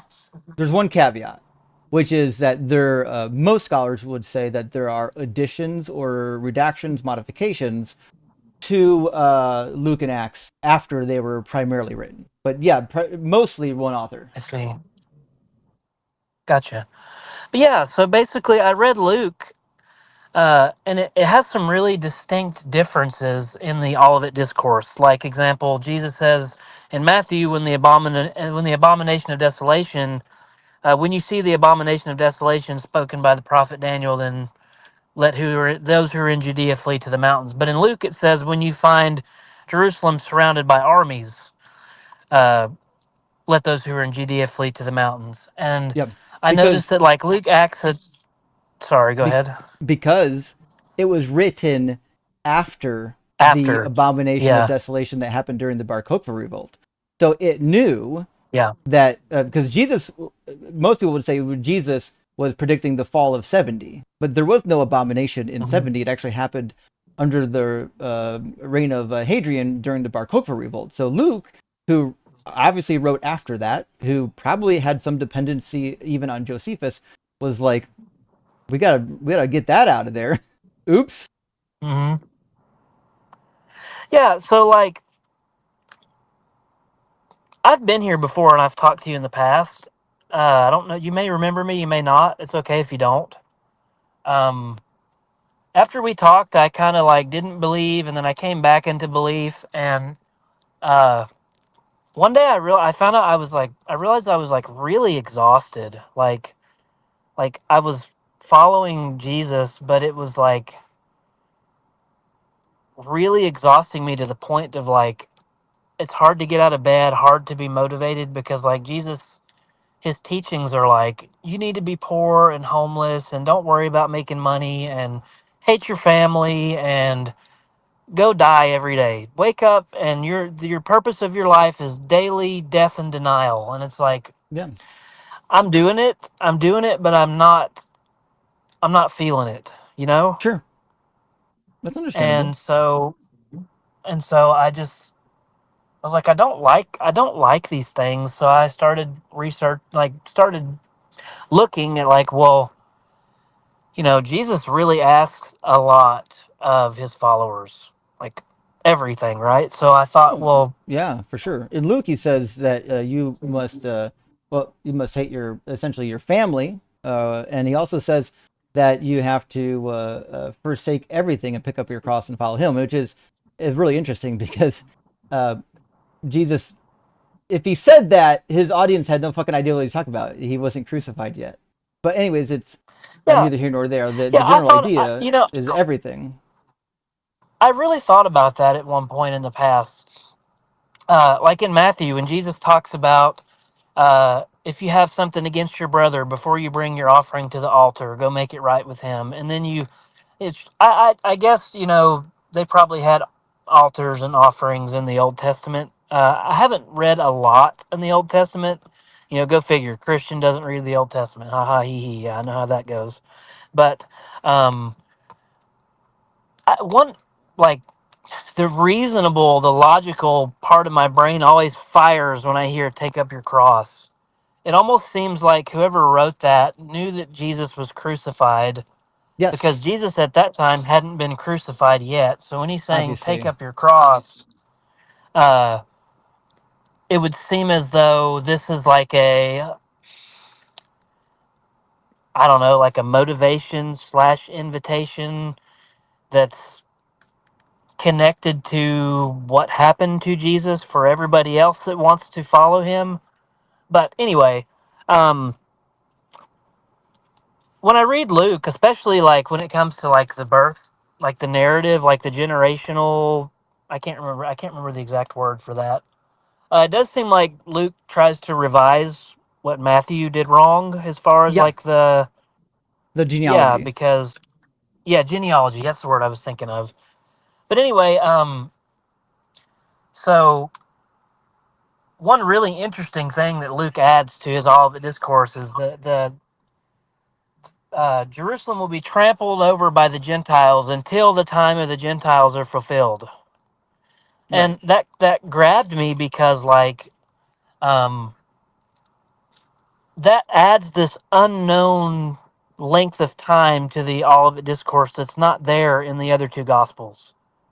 Yeah. So, all, like, so my thought was like, you know, Jesus leaves in Luke, whoever wrote Luke, they leave in where Jesus says, "This generation will not pass away till all these things take place."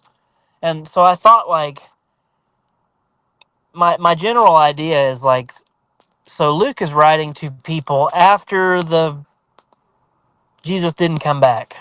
Yeah. My thought also is like, okay, maybe he's writing to people who are losing faith or have lost faith because Jesus didn't show up like he was supposed to, and they're starting to hoard wealth, or you know, they're not living as monks anymore, or I don't know if you'd say monk. They're not living as like maybe nomad would be the better word, where they don't have any wealth and they're just kind of going door to door, house to house, living in towns. They're people are like starting to establish roots and get Ascetic. jobs, or you They're know, not. I don't. They're not ascetic. Yeah, Yeah. yeah. So. And Luke is like, Mhm, mhm. go ahead. I'd like to hear what you have to say. So to the point, yeah, like there was asceticism was early in the religion, but then it was also adopted late in the religion. So that's a tricky one to put a timeline on. Yeah. Anyway, um, I noticed that like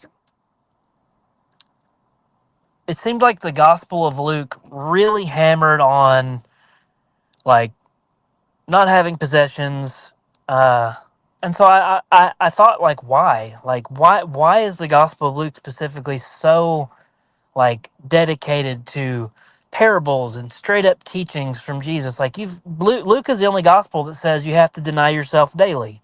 Luke is the gospel that says if you won't give up everything, you can't be my disciple. Luke is the gospel that has the rich fool and the rich young ruler. If I'm not mistaken, right? Luke is the only gospel Yep. that has these things, right? I think the rich young So I ruler thought like, has a parallel, but the one you're the rich young ruler is just in Luke. I thought, but I thought there is a similar one in Matthew. It's just not a rich young ruler. I'll look it up real quick, but yeah, it definitely is in Luke. yeah, okay. Anyway, I when you see this kind of like specific, I would say the word would be agenda, right? Like Luke Yeah. clearly has an agenda, and I started asking myself, well, why? Why does he have an agenda? Why is he so focused on this one thing, which is, you know, possessions and money and, you know, giving to the poor and giving up everything and die every day instead of just, it seems like in Matthew and Mark, maybe Jesus is saying, hey, if somebody wants to kill you for your faith, don't run from it. You know, don't deny me to save your life. But Luke, it seems more like he's saying, no, this is a daily thing. You got to get up every day and deny yourself. Right. Uh, you know a lot more about, you know, you've studied much longer. You've been through a lot of these things. Like, is what I'm saying reasonable, or am I kind of like Yeah, going what you're off saying track? is perfectly reasonable. It's very well known in the the academic study, and it's one of the reasons why people stop being Christian. In fact, if you do a survey, if you did a survey of like New Testament professors, you'd find a lot of New Testament professors understand exactly what you're saying. And that's why, to be fair, a lot of them I would classify as more like liberal Christians, loose Christians, or agnostics, because you can't study this book that much without having to give a lot of your traditional Christian beliefs up. Yeah, that makes sense. Yeah. So I Here's what I guess would like suggest. Do me a okay, favor. Consider the idea that maybe, and I know because you're somewhat, kind of worried about the, the afterlife experience. Consider that maybe there really is a God. It's just certainly not this one. And then once you can get past that thought, we can talk about the next one. that's fair. I guess like so for a while I was really scared. Like it's like hell could be real if I don't follow Jesus or if I don't have faith. Or like in Hebrews where it says if you were enlightened and then you fall away, you can never come back. It's there's a lot of really compulsory things. It's like, hey, you've got to stay. If you don't, you're in trouble. But like, I don't know. At some point, after enough time has passed, it's like being scared isn't enough. It's like Right. just because I'm scared, like I could be Islamic and say Jesus, the Christian religion is the real one, and I'm in Islam, but I'm scared of Allah's wrath. Right. Like that's not enough. Just Nope. being scared shouldn't be a reason to believe it.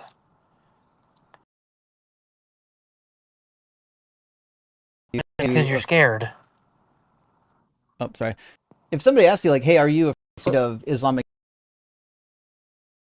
Right? Because you don't believe in it at all, right? So once you stop believing entirely in the Christian Yeah. hell, it's not going to bother you at all.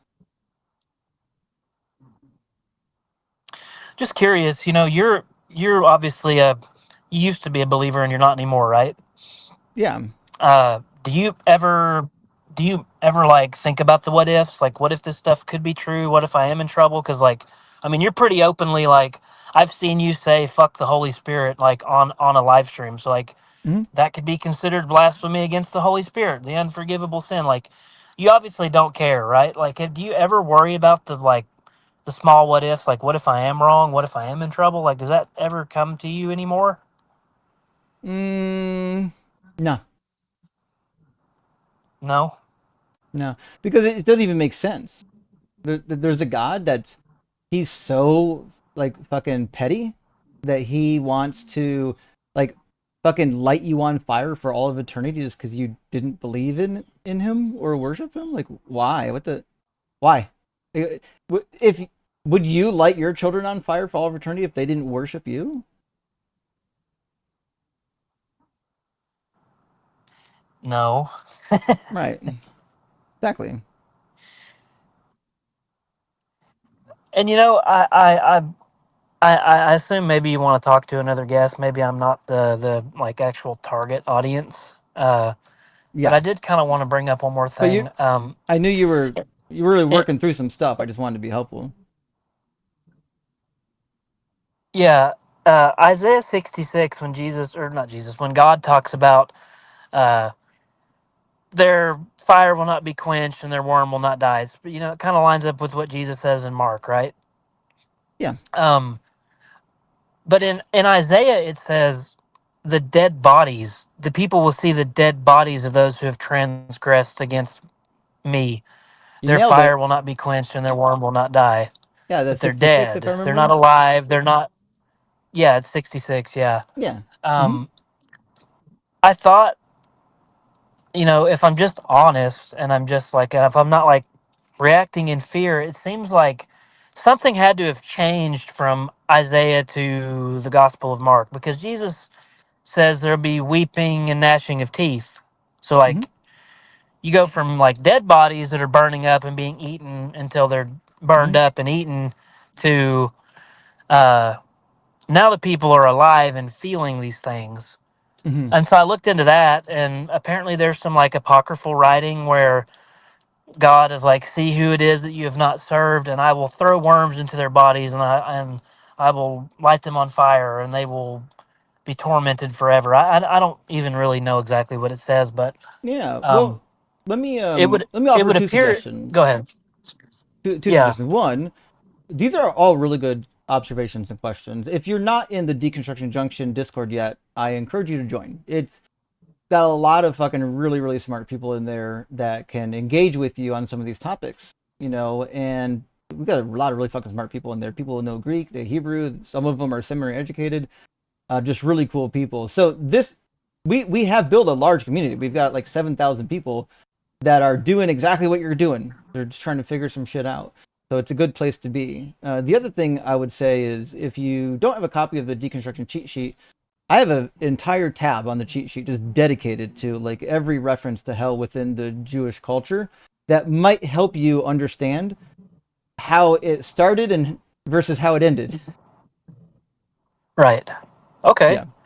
Well, that sounds really helpful and useful, and might have actually prevented this conversation entirely. That's okay. I mean, I'm happy to help. Like I always say, I do have boundaries. I want people to come up on my debate stream to debate, but if somebody's really struggling with something, like I remember like deconstructing having like back to back like existential fucking crises. So like you gotta fucking talk to somebody, It's real, and bro. it's It's fucking real. real. It's like I was there, man. Yeah. okay, I had eternal life and now I'm going to die and I don't know what happens. So that's scary. Well, maybe I should go back to my Mhm. belief. Well, this belief is really tough and hard. It doesn't make sense. Okay, well, I should just ignore all that stuff just because I don't want to die. Well, Right. 6 months from now, well, that's not enough for me anymore. So now I kind of need to go back. Oh, shit. Now I'm going to die Yeah. again and I don't know what's going to happen. Yeah, because you you you know? can't make yourself believe something, right? And I tried. I tried when I was deconstructing and I realized I didn't believe anymore. I tried every fucking trick in the book to get myself to believe again, and it didn't work because nothing you can do can force you to believe. And so, the reality Yeah. is you're in that deconstruction process, and it's fucking scary, man. Like I gotta tell you, I would say the week that I would say I became 100% convinced that there's no afterlife. Because remember, after I left Christianity, I still kind of believed in a God and afterlife for a couple years, and I had to deconstruct from that. And so, but the week for sure that I knew for sure there's no good reason fucking at all to believe in an afterlife, I fucking panicked. I spent like the whole week just like fucking glazed, staring at my computer screen at work, thinking like I would just need to fucking scream. How are grown ass adults not just talking about this endlessly? The fact that I will not exist one day seems like the only fucking important thing that could ever be talked about at this moment. And Yes. so like it is Yes. fucking paralyzing when you first get to these stages. What I can tell you is one, we've got a really good therapist, Dr. Joe, in the community. And number two, but she's went to seminary as well, and she's also got a PhD. She's very good at deconstruction therapy. And number two is it get better actually. You don't think when you're in the middle of it that it will get better. It's like when you're like a teenager and you have your first heartbreak and you think, "Oh my God, I'll never love again." You'll be fine actually. So it does take some time, but I promise you will work through these things. I saw a really encouraging video by it was a young man that was interviewing people that were like I don't want to say it, but they were at the edge of death. They were very old, and he wanted to conversate with them about the topic of death, and a lot of them obliged. And so, one of the interesting responses that I saw was he asked one lady she was quite old, and he goes, now that you are closer to the end of your life, do you spend more or less time worrying about, and she wasn't religious, worrying about death? And she goes, oh no, worrying about being dead is a young man's game. We don't worry about that. Like we already made peace with it. And that's the reality for a lot of people. A lot of people who didn't believe, they weren't part of religion, they made peace with it a long time ago, and it doesn't affect their day to day. What I would also say though is if you're in the middle of your deconstruction and you're going through crises and you're going through panics and things like that, or you can't sleep at night, man, talk to your doctor. There's nothing wrong with getting on a little bit of medication to help you work through some of the hard moments, and some of it's very fucking effective. I actually had a friend, I think 2 years ago, who died from cancer, and it was prolonged. But we knew when it was terminal, and so we knew that there was 6 months left, 5 months left. And I thought, I wonder what it's like to be a person knowing for a fact that your life is coming to an end, and you've got 5 months. What kind of depression sets in? And I went over to visit, and she was fucking happy as a clam. Oh, because the doctor prescribed her a really fucking good, medication that makes you not give a fuck. And so science has done some really cool things, and it's not that you have to take it forever, but I'm telling you, there's no shame if like you need just something to help calm you down for a little while you sort through some stuff. There's absolutely no shame in that. And talk to people in the Discord, in the junction, a lot of people went through periods where they needed therapy and they needed just a little bit of chemical assistance while they were working through stuff, and a lot of them ended up getting through it and then ditching it. It's just, but it's a difficult process. Just like if you imagine you were with someone for 25 years and you got a divorce. Well, a lot of times you end up in therapy and you end up on, anxiety meds because it's fucking hard, right? It's just life. Sometimes you Yeah. need a little bit of help, and there's no shame in that. Fair enough. Well, how can I? Where's your Discord link at? Is it just on YouTube? Can I just like pull up your It's description and it'll be there? Yeah, it's like in all of my profiles. It's in my link tree. I believe that there's still a short link that still works. I can test it real quick. I think it's tiny URL. Let me test it. tinyurl.com/. I think it's DZ Discord. Let me see if that still works. Yep, still works. So you can go to tinyurl.com/DZ Discord and you'll be at the junction. All right, Justin. Well,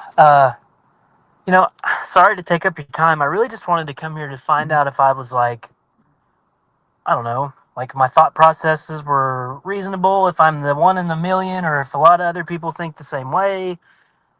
So Right.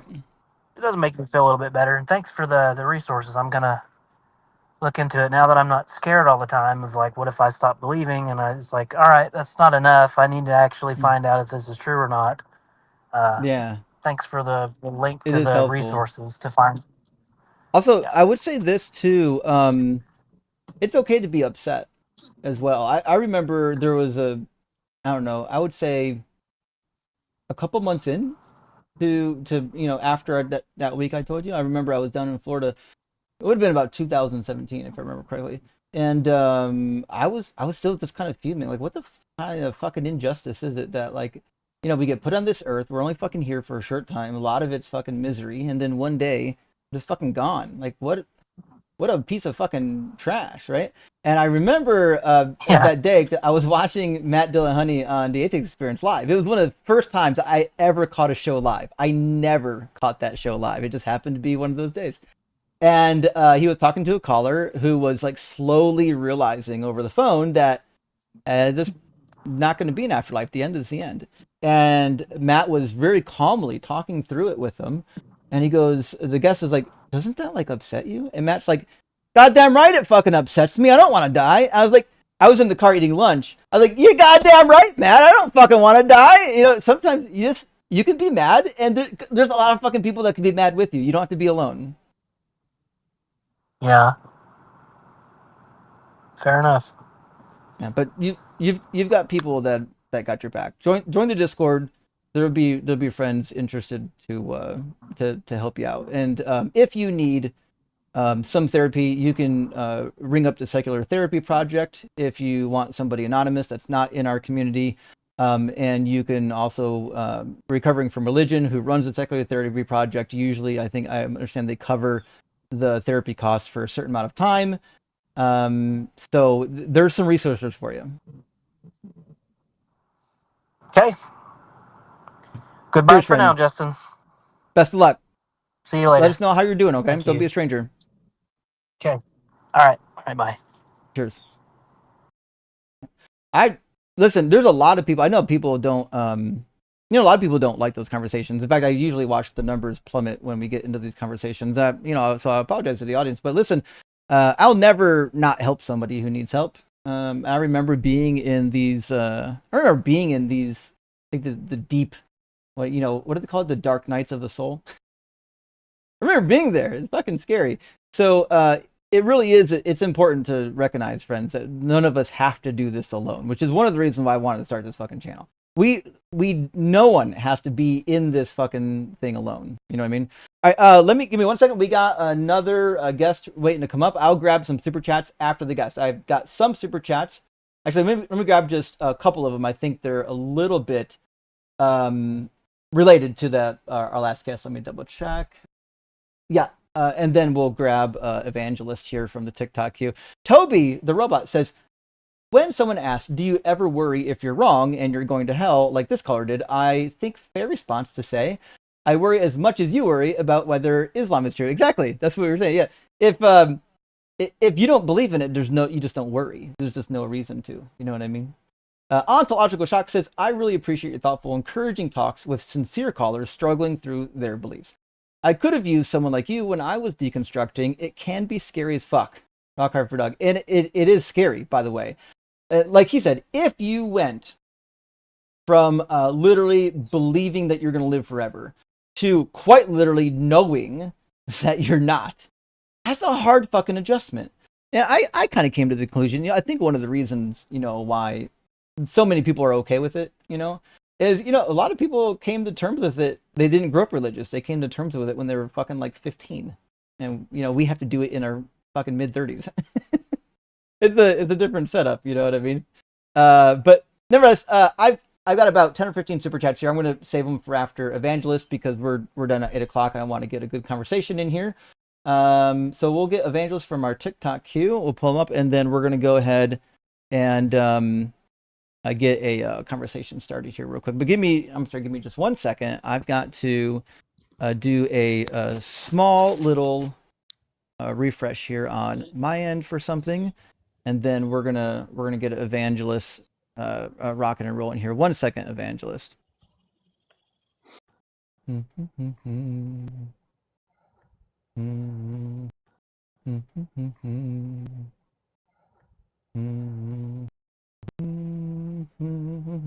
Okay, you can hear me, Evangelist? Yes. Can you hear me? Yeah, I can hear him. Everyone can hear Evangelist. Hello? Right? Y'all can hear. Evangelist, is it safe to assume that you're a Christian? Yes, sir. And I don't know if you remember, Justin, but this is Alva. I know you talked to a lot of people, but we spoke earlier in the summer. Okay, Alva. I vaguely recognize the name Alva. Yeah. I've talked to maybe one Alva, and I remember the reason why I commented and remember the name Alva, and you remember the conversation, is because I've never met someone named Alva other than my aunt, who is named Alva.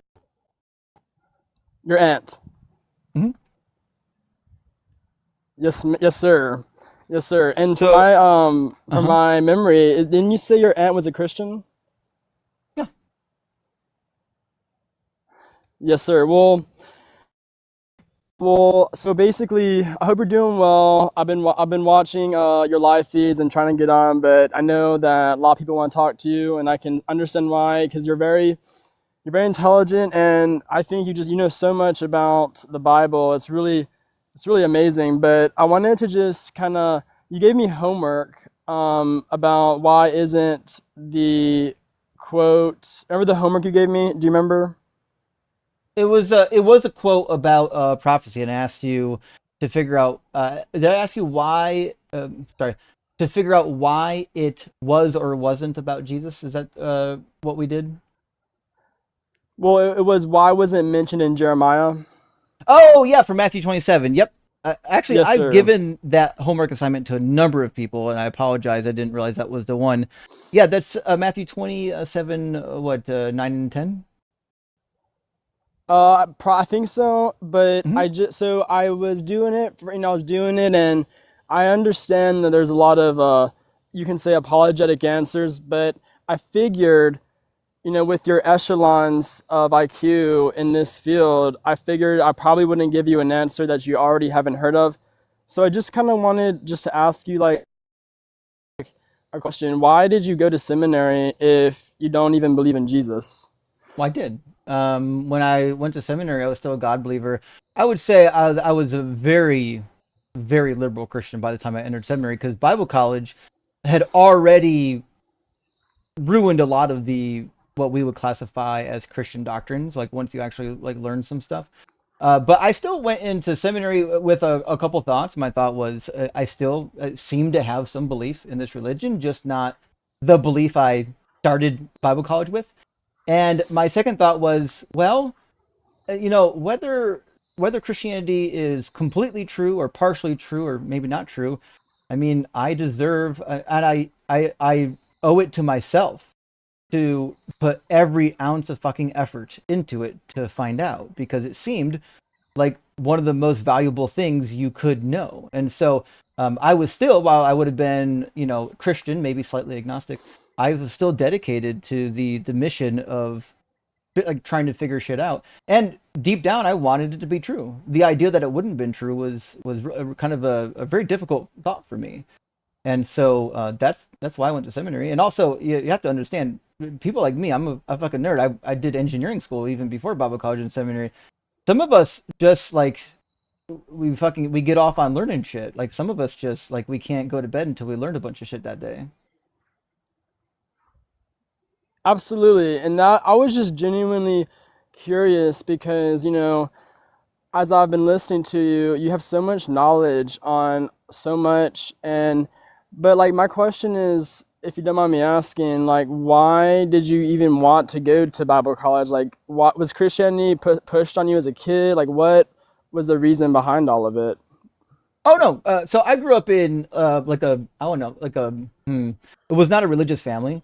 My mother was a non-practicing Catholic, and my father, for all intents and purposes, when I was a kid, would be considered a non-practicing Protestant. So while they both Okay. believed in God, neither one of them were really practicing. It wasn't until I was like closer to my teenage years that my dad started actually going to church for real. But I would say, for me personally, there was a couple things that led me to that point. One, I loved history, and I went to 12 years of Catholic school, and they teach you about the Bible. You read the Bible, you learn about church history, you learn about history of the scriptures. And to me, like even as like a fucking fifth grader, I was like, man, this is like really cool shit. Like, how cool would it be to like learn to read like these fucking ancient languages and like just spend all day like as a monk like drinking like beer and cheese. It sounds like a fucking perfect life. And then puberty hit and I was like, oh fuck, girls exist. Like holy shit. Yeah, yeah. And so even though I wasn't religious, I didn't really have religious upbringing, I had religion all around me. It was never forced on me. And if you asked me as a young person if I believed, I was like, yeah, I guess I believe. Doesn't everybody believe, right? And it wasn't until my teenage years, I started going to church with my best friend. His parents, his mother, I would classify as charismatic. So they went to like these charismatic churches, and they were kind of new experiences for me. And these were people that believed deeply, and this is nothing like the Catholic Church. I thought these fucking people, if God is real, these fucking people are the ones looking for him. These people are fucking serious. And so I went for a couple years, and then when I'm about 15 or 16, I kind of figured out like, you know what, like it's actually not good enough just to believe in this shit. Like I actually have to like do what Jesus said. I gotta fucking forsake all. And Yeah. so by that point, I was a real believer. So I did. I dedicated my life to Christ, and I had no idea I would ever be in ministry. I knew once I converted that one day I would probably go to school and learn how to read Greek and Hebrew. At the time, I actually really wanted to learn Latin as well. I never got around to that, and that was just for fun. But about 2 years after I did that, I my church kept kind of trying like to throw me into leadership positions because I was always like the one dragging people to church. And so I just started taking on leadership roles because they put me in them, and it was fucking scary at first. Public speaking was terrifying, and it turned out that a lot of people kind of resonated with what I was doing, and it seemed to be effective. And I thought, wow, this is actually something that could be beneficial for people, because I love people. And it wasn't too long after that, people were like, have you thought about being a pastor? I was like, yeah, actually sounds good to me. And I was in engineering school at the time, and I had like I don't know, a year and a half left. I told my dad, I said, Dad, I actually think I'd like to go into ministry. I'd like to be a pastor. And he's like, don't drop out of school for that. Finish your engineering degree, then go to seminary. Don't fucking change now. He's like, listen, not all pastors get paid. And so thank God he gave me some good advice. I finished my engineering classes, and then I went to Bible college and seminary. Yeah. So that's kind of how that went for me. No one forced it on me. In fact, I would have been considered like the religious zealot within my friend group and my family. Absolutely, absolutely. Well, thank you for sharing that. And one thing I really admire about you is that, well, one, you're very friendly, and you're also very respectful towards other people's beliefs, and which is personally what I think every person should be treated. And 16, you went to like a charismatic church around that time, and then you kind of felt, would you say that you had an emotional experience then instead of an encounter with the Holy Spirit? No, I've never been classified as an overly emotional person. In fact, the person you see on screen is very animated. This is actually part of this is the entertainment performance side of my personality. In real life, I've always been incredibly fucking quiet. In fact, my pastor used to joke when he started forcing me to speak, because no one ever heard me talk, and he goes, Justin is the quietest person in the church until he preaches, and it's true. So like in real life, I'm not very emotional. I'm your average engineer. I'm fucking boring. I spend lots of time just not talking. In fact, you've probably heard my son is nonverbal. He doesn't talk at all. We've gone like the entire day without even uttering a word, because like he doesn't verbalize, and why the fuck do I need to, And so I was never prone to like emotional experiences. So for me, it was a cognitive experience, right? It was me realizing that just believing in something wasn't good enough. I actually had to act upon that belief, and that was the thing that compelled me into becoming a more serious Christian. Okay, so when was the day that you kind of just woke up and you said, maybe it wasn't just a day that you instantly woke up, maybe it was like a periodical, decline of your old belief in Christ, but was there like a day that you, it's like, Can you say that again, Evangelist? I lost you. I it's never okay, put no, it's evan- okay. I don't know Oh, go why ahead. we're breaking up. Can you hear me now? Yeah, I can hear you. You got one red bar No, right yeah, now. You just kind of lost some reception. okay, well, I'm in a place where there's three. I mean, I have bars, so I can walk over here if you can hear me better. But my question was, did you have like a day where you just kind of, because you know so much about the Bible, like I'm not. That's just a fact. And but did you have a day where your personal, once faith that you had was just gone? Like you were just like, I don't believe in this. Was it like an instant day, or was it like something that was periodical? Oh, it definitely happened over time, over a long period of time. Actually, I would say years. But I do remember the day that I realized that I didn't believe. I'll describe it to you. Actually, the bedroom that I sleep in now is actually the bedroom I was sleeping in then. My office actually, it's funny. The office that I'm working in is actually the master bedroom in my house, but I've almost never actually slept in the master bedroom because I need room for the office. But I remember the other bedroom. It's small, but it's got a fucking ton of windows, and so the light wakes you up, even if you don't fucking want to be awake.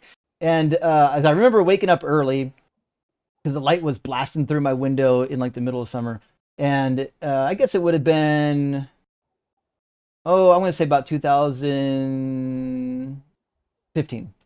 And when my life as a Christian, I would get up every morning, and I listen. I'm a man of action, right? I got up every morning, and I would read. I would usually, like, I don't know. I would listen to something religious. I would like listen to religious music. I didn't listen to bad music, and I would like orient myself for the day and try to figure out, okay, what's the thing I'm gonna do today, so that when my life is over, I could say that I made God proud, right? That's kind of how I oriented my life, because to me it was the most important thing.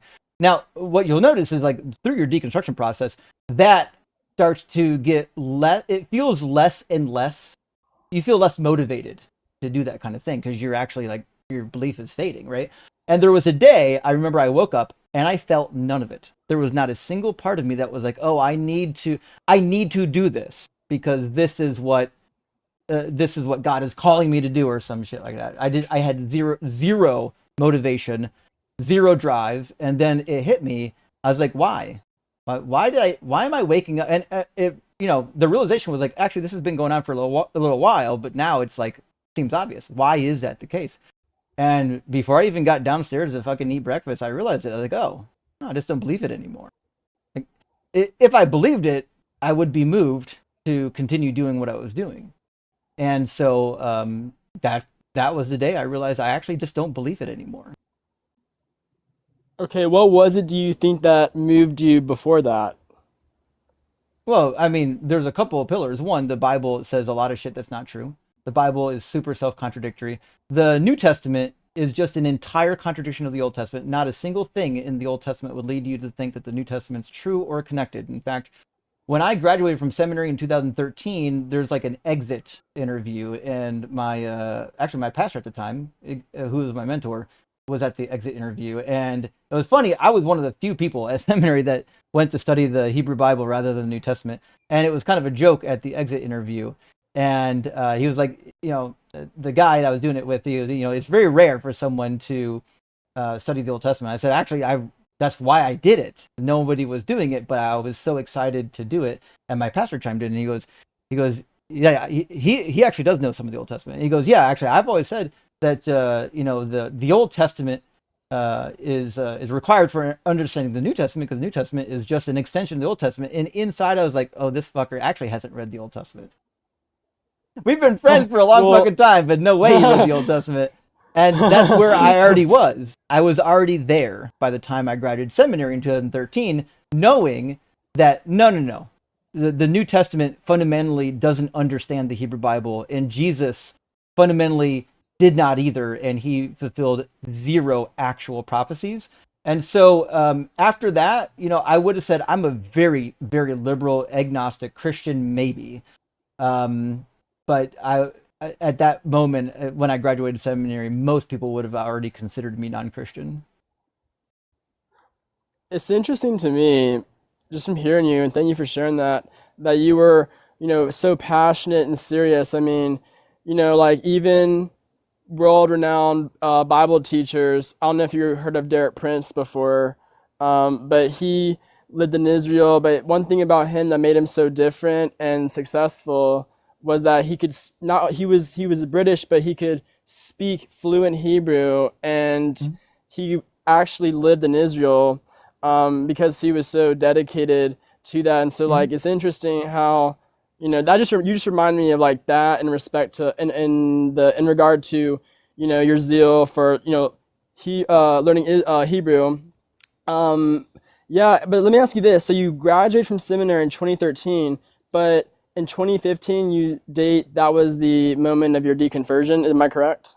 No, that was the moment I realized for sure I just Okay. didn't believe any of it anymore. Were you a pastor in between that time?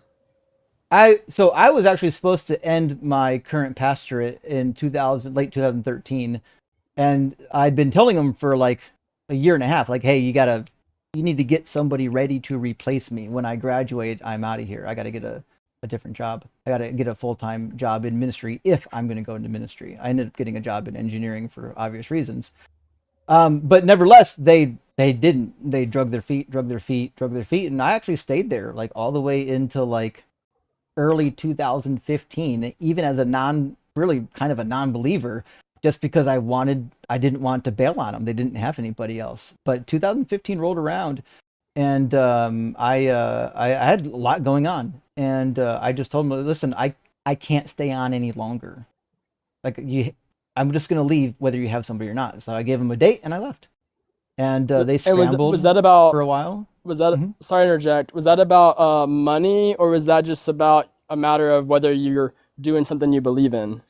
Well, the job itself was never really a job. It was a part-time job that I took while I was in seminary, while working a full-time job.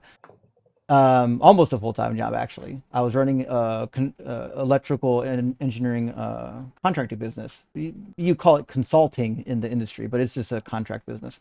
And so I was really only dedicating like 20 hours a week to it, and I was getting paid like $800 a month. Not very much. It's basically it's a low paid internship, right? And so when you graduate, typically what happens is you end your internship and you take a full time job somewhere. And so I've been telling them like the day I graduate, I'm either going to go back to engineering full time or get a full time job in ministry. But this is not a career for me. And so it was an internship. That's all it was. And so, but I had worked at larger, bigger churches that I could have stayed at full time prior to that. I actually moved to this church. I actually quit a good paying church job, a pastor job, to take this job with this church because this church was actually passionate about what they were doing and they weren't just going through the motions and collecting paychecks. Okay, so okay, that's interesting. And also, when you were a Christian, what were your personal theological beliefs on pneumatology? Like the spirit, like the The function and Yeah, study the of the Holy Holy Spirit. yes. Well, the I reason why mean, I asked that, Justin, I was a is blend because of Catholic, Protestant, and charismatic. So I believed that I was not a cessationist. I thought the Calvinists were stupid for being cessationalists, and I thought God still healed people. I thought people spoke in tongues, although I thought most people who spoke in tongues were faking it. And I believed in prophecy. In fact, I believed in prophecy for a while. In fact, I had two occasions where I thought I witnessed a real one. And so I would had a full belief that the Holy Spirit was completely real. I did not believe, like the UPC and the independent Pentecostals believed, that you must be baptized in the Holy Spirit and that you must speak in tongues as evidence of such a thing. That belief fell apart. I had quite a few friends in the Pentecostal church that had that particular view, and also in the Apostolic Church has the same view. And after like my last year of high school, first year of college, we spent a lot of time studying this actual topic because we were friends. We were in dialogue about it. And we just kind of came to the conclusion that that doctrine doesn't make any sense.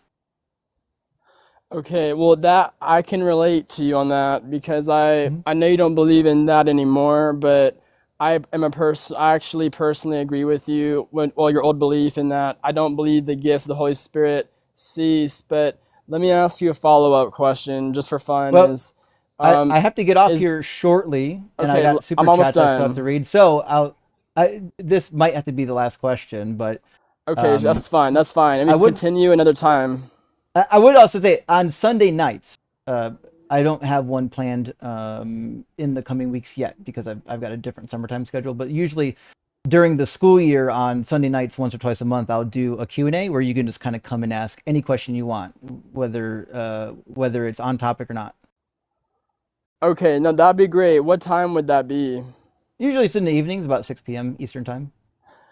Sounds great. Well, let me ask you this last question, if you don't mind, and then I'll let you, and then you can do whatever you want. I just wanted to ask you.